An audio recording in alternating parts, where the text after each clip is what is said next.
Hello. आप सभी का स्वागत है आज इस एनवायरमेंटल साइंस कोर्स जो वीडियो लेक्चर्स हमारे होने वाले हैं उसके पहले डेमो क्लास में। एंड आई होप कि आज का जो क्लास होगा, आज का जो सेशन होगा, इससे आप काफ़ी महत्वपूर्ण जानकारी और एनालिसिस और इंसाइट्स लेके जाएंगे जो आपके ऑप्शनल प्रिपरेशन को बहुत ही स्ट्रॉन्ग करेगा और आपको बेटर क्वालिटी आंसर्स लिखने में मदद करेगा। So before I start this session there are some inputs जो मैं देना चाहूँगा, जो कि बेसिकली इस फॉर्मेट को डिस्कस करेगा जिस वे में हम लोग ये क्लासेस कंडक्ट करने वाले हैं। तो सबसे पहले फॉर एवरी क्लास जो कि होगा उसमें आपको 2 डॉक्यूमेंट्स मिलेंगे एंड दोनों के इंग्लिश हिंदी वर्जन्स अवेलेबल होंगे, ताकि किसी भी लैंग्वेज बैरियर के वजह से आप क्वालिटी नॉलेज या क्वालिटी एजुकेशन से वंचित ना रह जाएं। तो जो 2 डॉक्यूमेंट्स होंगे उसमें एक होगा थियोरेटिकल बल्क मटेरियल जो कि ई बुक लेवल का होगा, जो अगर मानिए आप एक फिजिकल टेक्स्ट बुक खरीद रहे होते और आप पढ़ रहे होते तो जो कंटेंट आपको उसमें मिलता वो एक जगह कंपाइल करके सिलेबस के अकॉर्डिंग मैंने प्लेस किया है। So instead of reading various books और बहुत सारे अलग सोर्सेज को चेज करने की जगह आप एक जगह पे बहुत ही ब्यूटीफुली रिटन मटेरियल पाएंगे। सेकेंडली, उसी जो कंटेंट है उसी को मैंने नोट्स फॉर्मेट में कन्वर्ट किया है, जो कि बहुत ही ईजिली रिवाइजेबल हो और साथ ही साथ जब मैं आपको पढ़ा रहा हूँ मैं उन्हीं नोट्स का रेफरेंस लेके आपको ये क्लासेस कंडक्ट कराऊंगा। इसके लिए मेरा सजेशन ये होगा कि आप क्लास शुरू होने से पहले वो नोट्स अपलोड हो जाएंगे LMS पे, आप वहाँ से उन्हें डाउनलोड कर लें। Once you have done that, आप अपने नोट्स आप उनका प्रिंट आउट निकाल सकते हैं या फिर आप अपने कंप्यूटर में या अपने नोटबुक में उन नोट्स के एडिशनली जो भी डिस्कशन क्लास में होता है उसको ऐड ऑन कर सकते हैं। इससे आपका सेम नोट्स का क्वालिटी इनरिच होते रहेगा and you will not have to make multiple efforts for the same chapter. तो इसमें आज का जो मेरा सेशन होगा ये इसमें आज के जो नोट्स हैं वो डिस्क्रिप्शन बॉक्स में अवेलेबल हैं अगर आप ये यूट्यूब पे देख रहे हैं, और यदि आप इस वीडियो को स्पर्धा लर्निंग प्लेटफॉर्म के ऐप पे देख रहे हैं तो फिर वो आपको पोर्टल पे ही अवेलेबल मिलेंगे। आज हम अपना पहला यूनिट शुरू करने वाले हैं जो कि है फंडामेंटल्स ऑफ एनवायरनमेंट, एंड आज हम इस पर एक ही लेक्चर में ट्राई करेंगे कि कंप्लीट सिलेबस को कवर कर दें। तो बिफोर आई स्टार्ट दिस, इसमें एक एस्पेक्ट ऐसा मिलेगा अभी पहले जो मैं पढ़ाने वाला हूँ, एक इंट्रोडक्टरी नोट जो कि आपके नोट्स का हिस्सा नहीं है, वो मैं एक अलग से PDF बना के अपलोड कर दूंगा। बट वो टॉपिक जो है वो बहुत ही इंपॉर्टेंट है एक बैकग्राउंड समझने के लिए, एक भूमिका तय करने के लिए कि हम क्या करने वाले हैं। ये है अंडरस्टैंडिंग एनवायरमेंटलिज्म, कि बेसिकली पर्यावरण को लेके जो ये चेतना जगी है पिछले 50, 60, 70, 80 साल में, इसका हिस्ट्री क्या रहा है, किस तरीके से ये हुआ और ये किस दिशा में जा रहा है। भले ही ये एनवायरमेंटल साइंस का पार्ट नहीं है, पर अगर हम सिलेबस देखें तो जो टॉपिक है फंडामेंटल्स ऑफ एनवायरनमेंट कंसेप्ट, उसके अंदर थोड़ा सा इस पर जानकारी होना मेरे हिसाब से आपके लिए आवश्यक है। एंड ये आगे जाके आपको बाकी थियोरेटिकल डिबेट्स जो होने वाले हैं, जिसको आज हम बहुत ही डेप्थ में एक्सप्लोर करने वाले हैं, उसको समझने में थोड़ी मदद करेगा। तो आज के पूरे टॉपिक को मैं एक इंट्रोडक्शन देते हुए ऐसे कहना चाहूँगा कि आज के टॉपिक में बहुत ज़्यादा नॉलेज बेस नहीं है, आपको बहुत सारे फैक्ट्स, फिगर्स, ये सब मैं नहीं पढ़ाने वाला हूँ इसमें। अब हम सिलेबस को एक बार देख लेते हैं गौर से। तो आप स्क्रीन पे देख रहे होंगे जो सिलेबस डिफाइंड है अकॉर्डिंग टू JPSC, उसमें concept of environment is the first topic. उसके बाद हमारा हाइड्रोस्फीयर, लिथोस्फीयर, एटमॉस्फेयर, बायोस्फीयर आता है जो कि कंपोनेंट्स हैं। Following this there is impact of man and environment, and then period of hunting, food gathering, period of plant and animal domestication, period of science, technology and industrialization। ये सारे के सारे topics basically man environment relationship के ही continuation है। Now I would like to again reiterate कि ये same notes आपको इंग्लिश और हिंदी दोनों फॉर्मेट में अवेलेबल होगा। आप जिस भी लैंग्वेज में कंफर्टेबल हैं आप वो नोट्स अपने सामने खोल के रखेंगे और जब मेरे क्लास को ध्यान से देखेंगे आपको वो दोनों कंसेप्ट लिंक होते जाएंगे, आपको कहीं पे भी दिक्कत नहीं आएगी। यदि आती है तो मैं चाहूँगा कि आप कमेंट बॉक्स में और क्लियरली इसके बारे में मुझे बताएं।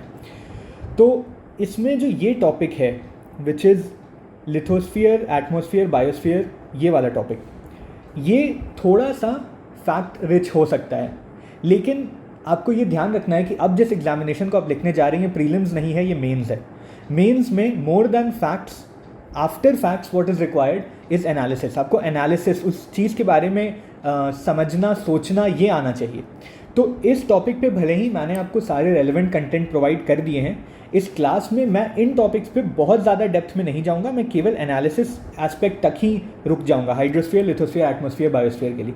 मैं एक्सपेक्ट करूंगा कि इन टॉपिक्स पे आप ज़्यादा डेप्थ में जो फैक्ट कलेक्ट करने हैं, जो जानकारी लेनी है, जैसे ग्लोबल वाटर साइकिल है, इसमें कितना परसेंटेज फ्लो कहाँ से होता है, या लिथोस्फीयर में आपका अर्थ का क्रस्ट, मैंटल, कोर, ये सारे डिविजन जो फिजिकल ज्योग्राफी के पार्ट होते हैं, एनवायरमेंटल साइंस के पार्ट नहीं है डायरेक्टली, वो हम इस लेक्चर में बहुत डेप्थ में नहीं कवर करेंगे। इसका कारण ये है कि ये टॉपिक जो कंसेप्ट ऑफ एनवायरनमेंट है एंड देन ये वाला टॉपिक, ये थोड़ा डेप्थ में हमसे एनालिसिस मांगता है। इट इज़ रिक्वायर्ड कि हम थोड़ा डिबेट्स जो इसमें चल रहे हैं आज के समय में, जो स्कॉलरली ओपिनियंस हैं, आज के समय में जो इम्पॉर्टेंट पॉलिटिकल सोशल डिबेट्स हैं जो इसके ऊपर किए जा रहे हैं, उसके बारे में हम जानकारी रखें। तो अब लगभग 5 मिनट हो गए हैं इंट्रोडक्शन में, मैं आगे बढ़ूंगा इस पहले टॉपिक को इंट्रोड्यूस करने में, which is development of environmental science as an academic discipline, शैक्षणिक अनुसंधान अनुशासन के रूप में पर्यावरण विज्ञान का विकास। तो यहाँ पे ये आपको particular part of notes available नहीं दिख रहा होगा आपके सामने, वो मैं बाद में अलग से अपलोड कर दूंगा, और वो इसलिए है क्योंकि ये डायरेक्टली नहीं रिलेटेड है सिलेबस से। This is not what JPSC has asked, पर ये मैं आपको बताना चाहता हूँ ताकि हम एक बेसिस तय कर पाएँ कि एनवायरमेंटल साइंस को अप्रोच कैसे करना है। तो जैसा कि आप देखेंगे, जो एनवायरमेंटल साइंस का इमर्जेंस है, ये बहुत ही प्रोफाउंड और बहुत ही कॉम्प्लेक्स इंटेलेक्चुअल डायनामिक्स की वजह से होता है, जिसका हिस्ट्री हम ट्रेस करने वाले हैं अब कुछ देर में, जिसके वजह से ये सब्जेक्ट एक सिंगल डिसिप्लिन नहीं है। जैसे अगर आप फिजिक्स उठाएं या केमिस्ट्री उठाएं, बायोलॉजी उठाएं, ये एक सिंगल टाइप ऑफ टॉपिक को, एक सिंगल सब्जेक्ट को या एक सिंगल प्रोसेस को स्टडी करने के लिए बने हैं। परंतु environmental science just like geography या भूगोल एक मल्टी डिसिप्लिनरी सब्जेक्ट है, मतलब ये बहुविषय क्षेत्र है। इसमें एक ही टॉपिक को समझने के लिए आपको बहुत सारे अलग अलग दृष्टिकोण से उस टॉपिक को देखना पड़ेगा, एंड तभी आप समझ पाएंगे कि वो टॉपिक एग्जैक्टली क्या है, वो इशू एग्जैक्टली क्या है, उसके सॉल्यूशंस कहाँ से आएंगे, और फ्यूचर में जाते हुए as a society, as humanity हमें क्या करना है।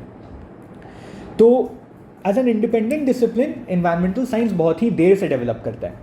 अनलाइक ट्रेडिशनल सब्जेक्ट्स जैसे आपके हिस्ट्री हो गए, आपके नेचुरल साइंसेज हो गए, आपके लैंग्वेजेस हो गए, जो कि बहुत ही कई वर्षों से, इनफैक्ट इसके चेयर यूरोपियन यूनिवर्सिटीज़ में 300, 400, 500, 600 साल पहले से चल रहे हैं, परंतु एनवायरमेंटल साइंस का जन्म 20वीं सदी के बीच में ही होता है। एज ए डिसिप्लिन तो ये और लेट से इमर्ज करता है, और इसका इमर्जेंस खुद ही एक रियलिटी में बेस्ड है, रूटेड है, और वो रियलिटी है जो ग्लोबल क्राइसिस, जो वैश्विक संकट हम पे आई और जो हमने रिकग्नाइज़ किया लगभग 1960 के बाद। तो इस हिस्ट्री को थोड़ा ट्रेस करते हैं बहुत ही जल्दी। सबसे पहले इसमें जो मॉडर्न एनवायरमेंटल कॉन्शियसनेस है, जो ये चेतना शुरू हुई, इसका नींव रखा था रेचल कार्सन की बुक साइलेंट स्प्रिंग ने।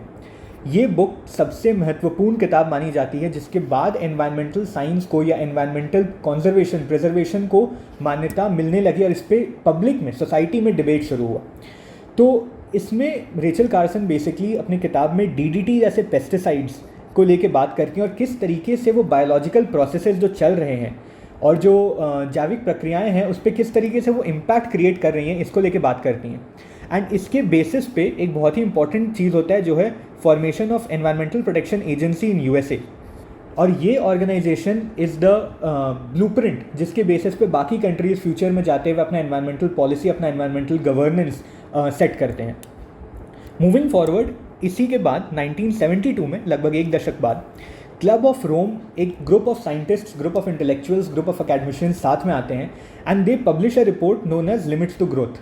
ये कंप्यूटर सिमुलेशन का इस्तेमाल किया जाता है इसमें, and what they try to do is, वो प्रिडिक्ट करते हैं कि अगर इसी रेट पे सोसाइटी इकोनॉमिक ग्रोथ पाते रहा और इसी रेट पे रिसोर्स का कंजम्पशन होते जाए, तो हम कब तक ग्रो कर सकते हैं, और क्या हम इनडेफिनेटली ग्रो कर सकते हैं, क्या हम बिना रुके ग्रो कर सकते हैं। एंड इसका जवाब उन्होंने कंप्यूटर मॉडलिंग के बाद प्रिडिक्ट किया कि बिल्कुल भी नहीं है, नो। उन्होंने प्रिडिक्ट किया कि 21वीं सदी के अंत तक, 2100 तक, लगभग मोस्ट एनवायरमेंटल प्रॉब्लम्स इतने ज़्यादा ग्रेव हो जाएंगे कि इकोनॉमिक ग्रोथ पॉसिबल नहीं होगा, इनफैक्ट मे बी लाइफ भी पॉसिबल ना हो। नाउ इनके कई प्रिडिक्शंस आज के डेट में सही नहीं हैं। इस पे भी हम डिबेट आगे करेंगे कि इसका क्या मतलब है और इससे हम क्या समझ सकते हैं कि इन तरह के रिपोर्ट्स या इन तरीके के स्टडीज़ का क्या कोई महत्व नहीं है, या हमें इसे विद इन कंटेक्स्ट देखना है, या मोर इम्पॉर्टेंटली जो हमारे लिए इम्पॉर्टेंट है कि environmental science as a discipline mature नहीं है। क्या एनवायरमेंटल साइंस के जो मेथड्स हैं, जो मेथडोलॉजी हैं, जिस तरीके से हम एनवायरमेंटल साइंस करते हैं, क्या ये तरीका सही है? जैसे अगर आप सोचें पहले के ज़माने में, बहुत ही पहले, अराउंड 1000 साल पहले, अगर आप यूरोप में साइंस फिज़िक्स को लें, गैलीलियो के पहले ये या कोपर्निकस के पहले ये माना जाता था कि there is a geocentric model of the universe, मतलब अर्थ बीच में है और बाकी सारे जो ग्रह हैं, बाकी सारे जो सेलेस्टियल बॉडीज़ है, ये अर्थ के अराउंड रिवॉल्व करते हैं। नाउ इसको काउंटर जब किया गया तो हीलियोसेंट्रिक मॉडल आया, और उसके बाद फ्यूचर में आप जाएँ तो हीलियोसेंट्रिसिज्म भी सच नहीं है, क्योंकि यूनिवर्स का कोई अंत नहीं है, कोई शुरुआत नहीं है। तो प्रॉब्लम ये थी कि पहले जिस तरीके से साइंस किया जा रहा था उस अप्रोच में दिक्कत थी। क्या एनवायरमेंटल साइंस के अप्रोच में दिक्कत थी 1972 के इस समय पे, इस दौर में? क्या वो दिक्कत आज भी है? और क्या अभी भी एनवायरमेंटल साइंस को मैच्योर करना है, अपने तरीक़ों को और ज़्यादा रिफ़ाइन करना है, ताकि हम अच्छे से जिस इश्यूज़ को हम पढ़ना चाह रहे हैं उसके बारे में जो एनालिसिस हो वो एक्यूरेट हो, वो ऐसा नहीं हो कि वो डूम्सडे प्रेडिक्शन नहीं हो, डूम्सडे प्रेडिक्शंस नहीं हो। क्योंकि कई बार ऐसा हो सकता है कि यदि आप प्रेडिक्शन करें कि 2050 तक सारे के सारे कोल रिजर्व्स ख़त्म हो जाएंगे अगर हम इस रेट पे ग्रो करते हैं, पर वो नहीं ख़त्म होते हैं, तो ये कम्प्लीटली आपके डिसिप्लिन को झुठला सकता है। एंड तब वो रिसर्च जो बहुत एक्यूरेट हो, जो साइंटिफिकली ग्राउंडेड हो, उस पर भी क्वेश्चन आना शुरू हो सकते हैं। तो एज अ डिसिप्लिन आपको हमेशा इंश्योर करना है कि आपका साइंस मैच्योर हो गया हो। इट इज़ पॉसिबल कि इस समय तक environmental science was not mature, and हम आगे भी डिबेट करेंगे कि is it mature today. Going forward, जब ये दोनों मेजर डिबेट्स होते हैं, ये रेचल कार्सन की बुक आती है एंड आपका क्लब ऑफ रोम का लिमिट्स टू ग्रोथ आता है, तो 1972 में स्टॉकहोम में UN conference on human environment की रखा जाता है, जो कि पहला एनवायरमेंटल कॉन्फ्रेंस होता है। इंडिया के तरफ से हमारी उस समय की प्रधानमंत्री श्रीमती इंदिरा गांधी पार्टिसिपेट करती हैं, and there is a discussion कि कैसे हमें एनवायरनमेंट को कंजर्व करना है, को प्रोटेक्ट करना है। एंड यहाँ से शुरू होता है environmental movement on an international scale, on a global scale. ये आज के समय जो एनवायरमेंटल कॉन्शियसनेस आप देखते हैं कि स्कूल के समय से हर स्टूडेंट को एनवायरमेंटल साइंस पढ़ना एक कंपलसरी सब्जेक्ट हो जाना, या हर साल एक important COP conference of parties होना UNFCCC के तहत, ये सारी चीज़ इसके बाद ही आते हैं कि एक एनवायरमेंटल जो चेतना जगती है कि हमें एनवायरमेंट को प्रिजर्व करना है ऑन अ ग्लोबल स्केल है क्या। और इसमें इंपॉर्टेंट चीज़ ये है कि no country can do it alone, no country can do it alone. ये सबसे इम्पॉर्टेंट इसमें डिस्कशन से ये सामने आता है कि ये पॉसिबल नहीं है कि एक कंट्री इस पूरे क्राइसिस को सॉल्व कर दे, और इसका कारण ये है कि ये इंटीग्रेटेड प्रॉब्लम है, ये मल्टी डिसिप्लिनरी अप्रोच मांगता है। आप एक पर्टिकुलर तरीके से एनवायरनमेंट के सारे क्राइसिस को सॉल्व नहीं कर सकते हैं। गोइंग फॉरवर्ड 1987 में होता है our common future report publish, जो कि ब्रंटलैंड कमीशन द्वारा होता है। इसमें आज के समय का सबसे ऑफन यूटिलाइज्ड फ्रेज जो है सस्टेनेबल डेवलपमेंट, सतत विकास, इसके बारे में बात होती है, जो कि ये कहता है कि हमें इस तरीके से ग्रो करना है कि हमारे फ्यूचर जनरेशन्स को भी ग्रो करने का अपॉर्चुनिटी रहे। हमारा डेवलपमेंट इस तरीके का नहीं हो कि हम सारे रिसोर्स एकदम ख़त्म कर दें और आगे का जनरेशन उस रिसोर्स को यूज़ करके अपनी तरक्की नहीं कर पाए। तो सस्टेनेबल डेवलपमेंट का जो फाउंडेशन है ये 1987 में रखा जाता है, और एक तरीके से ये बेंचमार्क पैराडाइम बन जाता है जिसके थ्रू हम एनवायरमेंटल साइंस पढ़ते हैं। तो पर्यावरण विज्ञान में सस्टेनेबल डेवलपमेंट एक तरीके से कोर प्रिंसिपल बन जाता है आफ्टर 1987। इसके बाद 2-3 इंपॉर्टेंट समिट्स होते हैं। 1992 में रियो कॉन्फ्रेंस, इससे पहले इसके बाद MDGs इवॉल्व होते हैं, जो है मिलेनियम डेवलपमेंट गोल्स, जिसको 2000 तक मीट करना था। एंड देन 2002 में जोहानिसबर्ग समिट होता है, 2012 में रियो +20 होता है, अर्थ समिट का ये कंटिन्यूएशन है। एंड दीज आर इंपॉर्टेंट, और हम इसके बारे में डेप्थ में पढ़ेंगे, और क्योंकि सिलेबस JPSC RFO का मेंस का सिलेबस खुद बात करता है फ्यूचर में। हमारा यूनिट 5 में आई गेस या 6 में हमें बात करनी है international cooperation, international efforts, policies के बारे में, तो there we will discuss this in greater detail. आज की डेट में सिचुएशन कहाँ है? आज की डेट में सिचुएशन यहाँ पे है कि हम सस्टेनेबल डेवलपमेंट गोल्स चेस कर रहे हैं जो कि 2030 तक फुलफिल हो जाने हैं। अब इसको लेके बहुत ज़्यादा डिबेट्स हैं कि क्या हम ये रीच कर पाएंगे, क्या हम एनवायरमेंटल सस्टेनेबिलिटी और इकोनॉमिक डेवलपमेंट जिस रेट पे चाह रहे हैं वो हो पाएगा। ये डिबेट भी है कि क्या ये जो डिस्कशन है एनवायरमेंटल साइंस का ये हाईजैक हो गया है। अब क्वेश्चन है कि हाईजैक किसके द्वारा हुआ है, मे बी कॉरपोरेशंस, क्योंकि हम ये देख रहे हैं कि एनवायरमेंटल सस्टेनेबिलिटी में इकोनॉमिक डेवलपमेंट को ज़्यादा इंपॉर्टेंस दिया जा रहा है रेगुलरली, या वेस्टर्न कंट्रीज़ या cartels. This is also an important discussion that we need to have. तो ये एक जनरल हिस्ट्री है of how environmental consciousness has developed. Now as a subject अब हमें बात करना है एज अ डिसिप्लिन कि एनवायरमेंटल साइंस कैसे इमर्ज करता है। तो इसको लेके मैं बहुत ज़्यादा डेप्थ में नहीं जा रहा हूँ यहाँ पे, ये बहुत ही एकेडमिक टॉपिक है, probably not very relevant for civil services के टाइप के एग्जामिनेशंस, लेकिन आप नोट्स में ध्यान से पढ़ सकते हैं कि किस तरीके से सबसे पहले शुरुआत होती है क्लासिकल इकोलॉजी से, और इकोलॉजी बहुत ही इंपॉर्टेंट फाउंडेशन है एनवायरमेंटल साइंस का। इकोलॉजी एज अ डिसिप्लिन हम लोग कल पढ़ेंगे जब हम इकोसिस्टम वाले टॉपिक को शुरू करते हैं।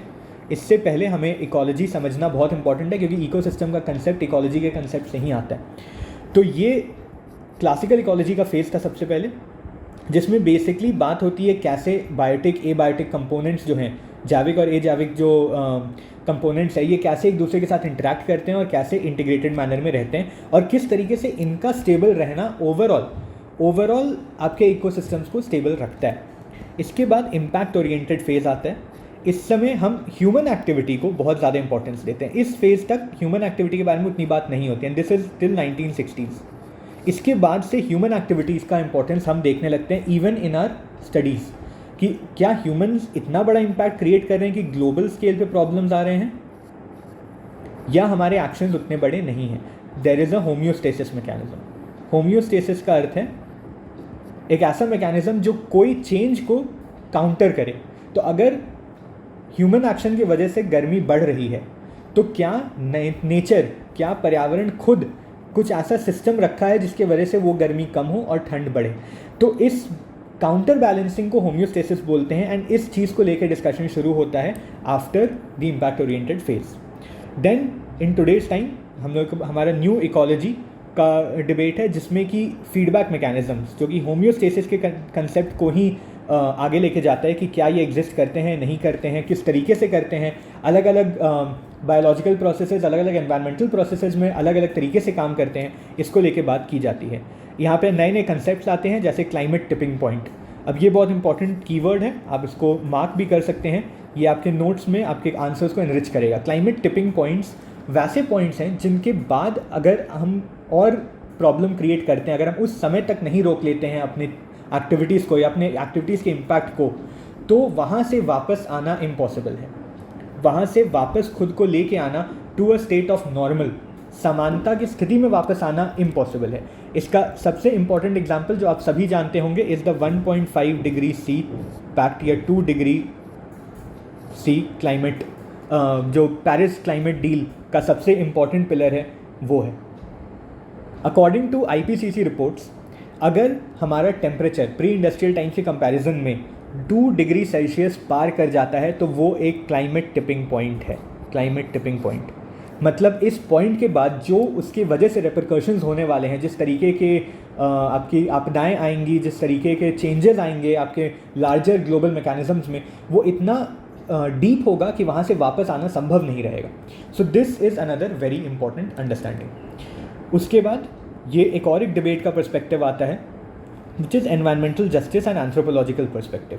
अब यहाँ पे क्वेश्चन उठ के आती है कि हमें क्या जो एनवायरमेंटल मूवमेंट है, जो कंजर्वेशन मूवमेंट है, जो सस्टेनेबल डेवलपमेंट मूवमेंट है, क्या ये केवल इकोनॉमी और इकोलॉजी का ही विषय है कि ये उसके बाद भी है? क्या ये एथिक्स को लेके भी इसमें इंपॉर्टेंस है? क्या सोसाइटी सोशल एंगल्स भी है? क्या पॉलिटिकल एंगल्स भी हैं इसमें? And this is what is very important. ये ओवरऑल डिबेट्स हमारे लिए बहुत काम के होने वाले हैं। जब हम कोई भी आंसर के कंक्लूजन लिखेंगे इस पूरे ऑप्शनल में, हमें इन चीज़ों का बहुत इंपॉर्टेंट ध्यान देना है। एनवायरमेंटल जस्टिस, एंथ्रोपोलॉजिकल पर्सपेक्टिव्स, जैसे सोशल इक्विटी। अगर हम कहते हैं कि हमें बिजली बचानी चाहिए एंड देयरफॉर जितने ऐसे इंडस्ट्रीज़ हैं जो बहुत ज़्यादा इलेक्ट्रिसिटी कंज्यूम करते हैं उसको बंद कर दिया जाए, तो क्या ये सिस्टम, क्या ये पॉलिसी सोशल इक्विटी के तरफ जाती है कि नहीं, क्या ये एनवायरमेंटली जस्ट है कि नहीं, क्योंकि ये पॉसिबल है कि वही इंडस्ट्री सबसे ज़्यादा लाइवलीहुड प्रोवाइड कर रही हो, सबसे ज़्यादा एम्प्लॉयमेंट प्रोवाइड कर रही हो सबसे गरीब तबके के, सबसे पिछड़े हुए वर्गों के पॉपुलेशंस को। तो हमें इस चीज़ का बहुत इंपॉर्टेंट ध्यान देना है कि हमारा एनवायरमेंटल पॉलिसी जो है वो इस तरीके का नहीं हो कि एनवायरनमेंट के कॉस्ट पे हमारी सोशल इक्विटी लॉस हो जाए, या ये पॉलिसीज़ केवल उनको बेनिफिट ना करें जो बहुत आसानी से ट्रांजिशन कर सकते हैं। जैसे अगर हम रेन्यूएबल एनर्जी की तरफ जाते हैं, अगर हम इलेक्ट्रॉनिक कार्स की तरफ जाते हैं, अभी बहुत ही एक इम्पॉर्टेंट डिबेट उठा है, अगर आप ध्यान से देख रहे होंगे, दिल्ली में रिसेंटली गवर्नमेंट ने टेम्पररीली अनाउंस किया कि जो फ्यूल कार्स हैं which are 10 and 15 years older, petrol and diesel के, इनको नो लॉन्गर फ्यूल प्रोवाइड किया जाएगा, इन्हें और तेल नहीं दी जाएगी पेट्रोल पंप्स पे या किसी भी स्टेशंस पे, ताकि people are forced to buy new vehicles which have better exhaust mechanisms, better engines, जो कि कम एनवायरमेंटली डैमेजिंग हैं। अब क्वेश्चन ये उठता है कि क्या वो परिवार जो बहुत मुश्किल से एक गाड़ी अफोर्ड करके अपने पास रखता है और जो बहुत ही इंपॉर्टेंट है, क्या वो अफोर्ड कर सकता है एक नई गाड़ी? और इससे एक एनवायरमेंटल रेपरकशन है, क्या गरीबी जो इसके बाद आएगी वो इंसान के लाइफस्टाइल को और ज़्यादा एनवायरमेंटली डैमेजिंग बनाएगी या कम? जैसे ये कहा जाता है कि जो ट्राइबल कम्युनिटीज़ हैं या जो फॉरेस्ट ड्वेलिंग कम्युनिटीज़ हैं, वो अगर फॉरेस्ट प्रोड्यूस की पे अपना हक नहीं जमाएं तो हम फॉरेस्ट कंजर्व कर सकते हैं, लेकिन ये 100% सच नहीं है। अगर आप वैसे समुदाय को, अगर आप वैसे कम्युनिटीज़ को जो उस पर डिपेंड करते हैं, आप उसको फोर्स करेंगे कि वो अपने लाइवलीहुड को नहीं मीट कर पाएँ, तो they will resort to other practices that can actually have greater damaging impact. In fact there are a lot of other things, जैसे यहाँ पे ट्रेडिशनल नॉलेज को हम कम्प्लीटली इग्नोर कर देते हैं। अगर आप फॉरेस्ट ड्वेलिंग कम्युनिटीज़ को एनवायरमेंटल पॉलिसीज़ के तहत फॉरेस्ट से बाहर लेके जाते हैं, तो आपके पास वो सिस्टम्स चले जाएंगे थ्रू विच जो सूखे घास, सूखे आपके नीडल्स एंड ये टहनी और ब्रांचेस जो होते हैं जो गिरते हैं हर साल फॉरेस्ट में, वो कलेक्ट नहीं होगा as non timber forest produce. And जब ये नहीं होगा तो उसकी वजह से दिक्कत ये आएगी कि जब फॉरेस्ट फायर्स होंगे तो वो बहुत जल्दी स्प्रेड करेंगे और ज़्यादा एरिया को इम्पैक्ट करेंगे, therefore being more environmentally damaging. तो ये जो इश्यूज़ हैं ये बहुत कॉम्प्लेक्स हैं, एंड इसको बस इस तरीके से देखना कि हम इकोनॉमी का ग्रोथ करें और एनवायरनमेंट को कम डैमेज करें, ये सिंपल नहीं है। इसमें ethics, society, politics, all three are very important. So ये एक बेसिक ओवरव्यू था इस पूरे टॉपिक को लेके, एंड अल्टीमेटली हमें ये समझना है कि इकोलॉजी, जिसके अंदर हम इकोसिस्टम और थियोरेटिकल कंपोनेंट्स का डिस्कशन करने वाले हैं, ये फाउंडेशन देता है, ये बेसिस प्रोवाइड करता है जिसके बेसिस पे environmental science as a discipline grow करता है। अब environmental science as a discipline अपने आप में कई चीज़ों को समाये हुए हैं, जैसे नेचुरल साइंसेज, क्योंकि जब आप इकोलॉजी, फिजिक्स, केमिस्ट्री, ज्योग्राफी नहीं पढ़ेंगे तब तक आप जो प्रोसेस हैं, जो सिस्टम्स हैं, जैसे रेनफॉल, इसके मैकेनिज्म को किस तरीके से ग्लोबल वार्मिंग इम्पैक्ट कर रहा है, ये समझने के लिए आपको फिजिक्स का अंडरस्टैंडिंग, आपको ज्योग्राफी का अंडरस्टैंडिंग होना बहुत ही इंपॉर्टेंट है। तो environmental science is not possible without having an understanding of natural science, जब तक आप प्राकृतिक विज्ञान की जानकारी नहीं रखते। देन सोशल साइंस, जैसा कि मैंने अभी जस्ट डिस्कस किया, अगर आप इकोनॉमिक्स को केवल मैक्रो स्केल पे देखें, अगर आप माइक्रो स्केल पे जो आपके होम इकोनॉमिक्स हैं, जो आपके इकोनॉमिक्स ऑफ स्मॉलर कम्युनिटीज़ हैं, अगर आप इस पर ध्यान नहीं देते हैं तो आप समझ ही नहीं पाएंगे कि कोई एक पर्टिकुलर इकोनॉमिक एक्टिविटी का इकोलॉजिकल फुटप्रिंट कितना है, तो ये सारे चीज़ों को समझना बहुत ही इंपॉर्टेंट है। पॉलिटिकल साइंस, इसका अंडरस्टैंडिंग होना इसलिए इंपॉर्टेंट है क्योंकि जब तक आप ये नहीं समझते हैं तो आप मेथड ऑफ प्रोडक्शन नहीं समझ पाएंगे, जो कि मार्क्स जिसके बारे में बात करते हैं, और जो मार्क्सिस्ट इकोलॉजी, मार्क्सिस्ट एनवायरमेंटलिज्म या इवन फेमिनिस्ट एनवायरमेंटलिज्म में बहुत इंपॉर्टेंट टॉपिक बन जाता है। Then technological and applied domains, तो इन चीज़ों की अंडरस्टैंडिंग इसलिए क्योंकि अब हम सॉल्यूशन ओरिएंटेडनेस भी होना चाहते हैं।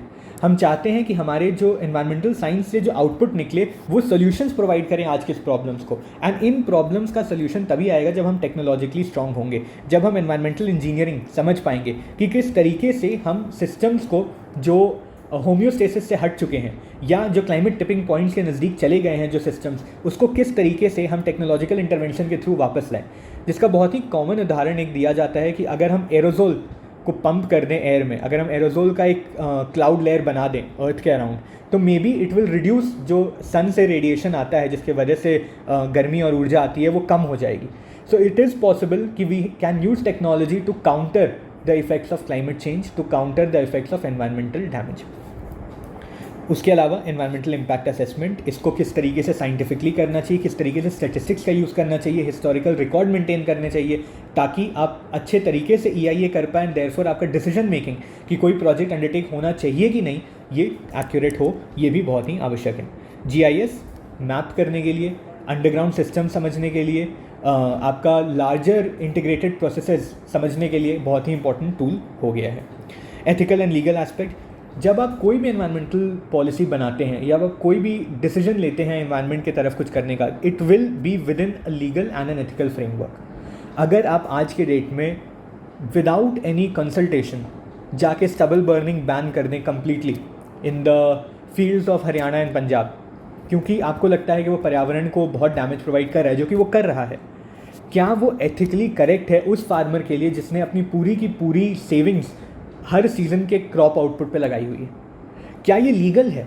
क्या आपको लीगली ये राइट है कि आप एक दिन में किसी का लाइवलीहुड इस तरीके से छीन लें? तो ये सारे के सारे डिबेट्स बहुत ही इंपॉर्टेंट हैं, एंड ये सब समझना बहुत इंपॉर्टेंट है एनवायरमेंटल साइंस के लिए. तो इसीलिए ये एक कोटेशन है, ये आप यूज़ कर सकते हैं अपने आंसर्स में रेगुलरली, क्योंकि ये हमें एक बैलेंस आउटपुट दे रहा है कि किस तरीके से एनवायरमेंटल साइंस को कंडक्ट करना चाहिए. नाउ अब यहाँ से आपको ये नोट्स अवेलेबल मिल रहे होंगे आपके सामने, तो हम टाइम नहीं स्पेंड करेंगे ज़्यादा, लगभग 20-25 मिनट हो गए हैं इस क्लास में. हम बात करेंगे कंसेप्ट ऑफ एनवायरनमेंट पे, जो कि सबसे पहला टॉपिक है. अब इस टॉपिक के अंदर मैं आपको बस ये बताऊंगा कि क्या क्या इंपॉर्टेंट है, आपको क्या क्या चीज़ों पे ध्यान देना है, क्योंकि ये टॉपिक बहुत ही सिंपल है.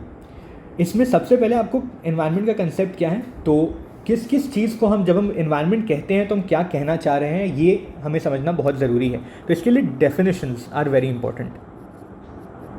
परिभाषा, हर एक पर्टिकुलर स्कॉलर या इंस्टीट्यूशन ने अपनी परिभाषा दी होगी कि वो एनवायरनमेंट क्या को, किस चीज़ को एनवायरनमेंट कंसिडर करते हैं, क्योंकि उस जब आप अपने प्रॉब्लम एरिया को डिफाइन करेंगे तभी तो आप उस पर एक्शन लेंगे. अगर आपको पॉलिसी बनानी है एनवायरनमेंट के लिए तो आपको पहले डिफाइन तो करना होगा एनवायरनमेंट क्या है. अगर आपको एनवायरमेंटल साइंस पढ़ना है, आपको समझना तो होगा कि एनवायरनमेंट क्या है. तो सबसे सिंपल फॉर्म में ये डेफिनेशन यूज़ की जाती है वाईके सिंह की, ये बहुत ही कॉम्प्रिहेंसिव भी है, जो कहता है कि बायोटिक एबायोटिक फैक्टर्स दोनों का कॉन्फ्लुएंस जो है वो एबायोटिक, जो कि वह जैविक बायोटिक, जैविक एंड एबायोटिक कंपोनेंट्स, ये दोनों कंपोनेंट मिलके एनवायरनमेंट फॉर्म करते हैं. तो अगर आप ध्यान से देखें, आपके चारों तरफ सब चीज़ एनवायरनमेंट ही फॉर्म करते हैं, लेकिन उसको डिमार्केट करने के लिए ये एग्जाम्पल दिया जाता है कि ranging from micro organisms to the soil to socio cultural ideologies, even वो आइडियाज़ आपके दिमाग में जो आपके चारों तरफ जो एनवायरनमेंट है उसको इम्पैक्ट करते हैं. जैसे आज के समय में आपने बहुत सुना होगा लाइफ मिशन के बारे में, जो प्रधानमंत्री मोदी जी रेगुलरली जिसके बारे में चर्चा करते हैं ग्लोबल एंड नेशनल प्लेटफॉर्म्स दोनों पे, जो कहता है कि आपको अंदर से आपको एनवायरनमेंट के प्रति एक रेवरेंस, एक रिस्पेक्ट की भावना होनी चाहिए. जिस तरीके से हिस्टोरिकली अगर आप हिंदू ट्रेडिशंस मानिए तो जिस तरीके से पर्यावरण को या नेचुरल ऑब्जेक्ट्स को जिस तरीके से भगवान का दर्जा दिया जाता था, उस तरीके से जब आपका सोशियो कल्चरल थिंकिंग होने लगेगा तब आप एनवायरनमेंट के प्रति ज़्यादा जागरूक होंगे, and therefore that impacts the environment and it is part of the environment. तो वाईके सिंह का ये डेफिनेशन बहुत ही ब्रॉड है और बहुत ही ब्रॉडली ह्यूमन एनवायरनमेंट रिलेशन को भी एक्सप्लेन करता है. तो at its core environment is the context with in which life exists. अगर एनवायरनमेंट ना हो तो लाइफ नहीं होगा. तो लाइफ के होने के लिए वो सारे फैक्टर्स जो ज़रूरी हैं वो एनवायरनमेंट के अंदर आते हैं. अब इसका भी जो कंसेप्ट है इसका भी एवोल्यूशन हुआ है प्रिमिटिवली, जैसा मैंने अभी बताया. जैसे बहुत सारे एनिमिस्टिक सोसाइटीज़ में या नेचुरलिस्टिक सोसाइटीज़ में पाया जाता था, जो नेचुरल ऑब्जेक्ट्स होते थे उसी को डिवाइन माना जाता था. फॉर एग्जाम्पल अगर आप पारसी ट्रेडिशन देखें तो fire is considered to be divine. Even Hindus consider fire divine. हम अपने बारिश को हम इंद्रदेव से जोड़ते हैं, हम अपने सीड्स को वरुण देव से जोड़ते हैं, अपने हवा को वरुण देव से जोड़ते हैं. तो ये सारे के सारे फैक्टर्स उस समय हमारे एनवायरमेंटल कॉन्शियसनेस को डिफाइन करते थे कि एनवायरनमेंट क्या है, वो सारी चीज़ जो हमें ज़िंदगी देती है, तो that is environment and that is divine. तो ये प्रिमिटिव अंडरस्टैंडिंग था एनवायरनमेंट का। देन मेडिवियल डेफिनेशन, इस समय बहुत ही इंपॉर्टेंट चेंज आता है एंड ये लार्जली यूरोसेंट्रिक है। यूरोसेंट्रिक मतलब जब क्रिश्चियनिटी का ग्रोथ होता है, specially in its Catholic form in Europe, तो according to theology of Christians ये सामने आता है कि नेचर बनाया गया है ह्यूमन डोमिनियन के लिए, ह्यूमन के डोमिनेंस के लिए, एंड देयरफॉर नेचर को ह्यूमंस के नीचे का दर्जा दे दिया गया। अब ध्यान से देखिए किस तरीके से एक मेजर शिफ्ट आ रहा है in the way we are conceiving the environment. Environment का कंसेप्ट कैसे चेंज हो जाता है, एंड ये लिन वाइट जूनियर का बहुत इंपॉर्टेंट क्रिटिक है, जिसके बारे में हम कई बार बात करेंगे आज के डिस्कशन में, कि किस तरीके से ये इम्पैक्ट करता है हमारा रिलेशनशिप विद एनवायरनमेंट। इनफैक्ट कहीं ना कहीं ह्यूमन एनवायरनमेंट रिलेशनशिप का जो नेगेटिव फेज शुरू होता है वो इस सोशियो कल्चरल थॉट, इस आइडियोलॉजी से ही शुरू होता है, socio cultural ideology. And this is exactly Y के सिंह सोशियो कल्चरल आइडियोलॉजीज को एनवायरनमेंट का पार्ट मानते हैं। Now third conception is the modern science conception. This is जब आप एनवायरनमेंट को जोग्राफिकल पर्सपेक्टिव से देखते हैं, फिजिकल पर्सपेक्टिव से देखते हैं। एबायोटिक फैक्टर्स में आप गिनेंगे टेम्परेचर, आप गिनेंगे पीएच, आप गिनेंगे रेनफॉल। बायोटिक फैक्टर्स में आप गिनेंगे different types of producers, consumers, detritivores. तो ये जो एक बहुत ही सिंपलिस्टिक अंडरस्टैंडिंग है, ये हम सभी इस सारे टॉपिक्स पढ़ चुके हैं। ये मॉडर्न साइंस का डेफिनेशन है एनवायरनमेंट का। बट आज के डेट में there is also post modern view, post colonial view. ये बहुत सारे नए फैक्टर्स को लेके आता है और सबको एनवायरनमेंट के बारे में के अंदर कंसिडर करता है कि नेचर का अपना एजेंसी है, नेचर अपने आप में एक कोर्स लेना चाहता है, वो अपने आप में एनवायरनमेंट का कंसेप्शन को चेंज कर दे रहा है कि we have to treat nature as another living object completely as a whole. इसीलिए वन अर्थ का कंसेप्ट, वन हेल्थ का कंसेप्ट, और ये अगर आप सीरियस जो कैंडिडेट्स हैं यहाँ पे वो ध्यान देंगे, ये बहुत ही प्रोमिनेंट था इंडिया के G20 समिट में। One earth, one health, one family, ये सारे कंसेप्ट्स, और ये सब कहीं ना कहीं हमारे एनवायरमेंटल अंडरस्टैंडिंग को शेप करते हैं एंड ये हमारे कंसेप्शन को शेप करते हैं।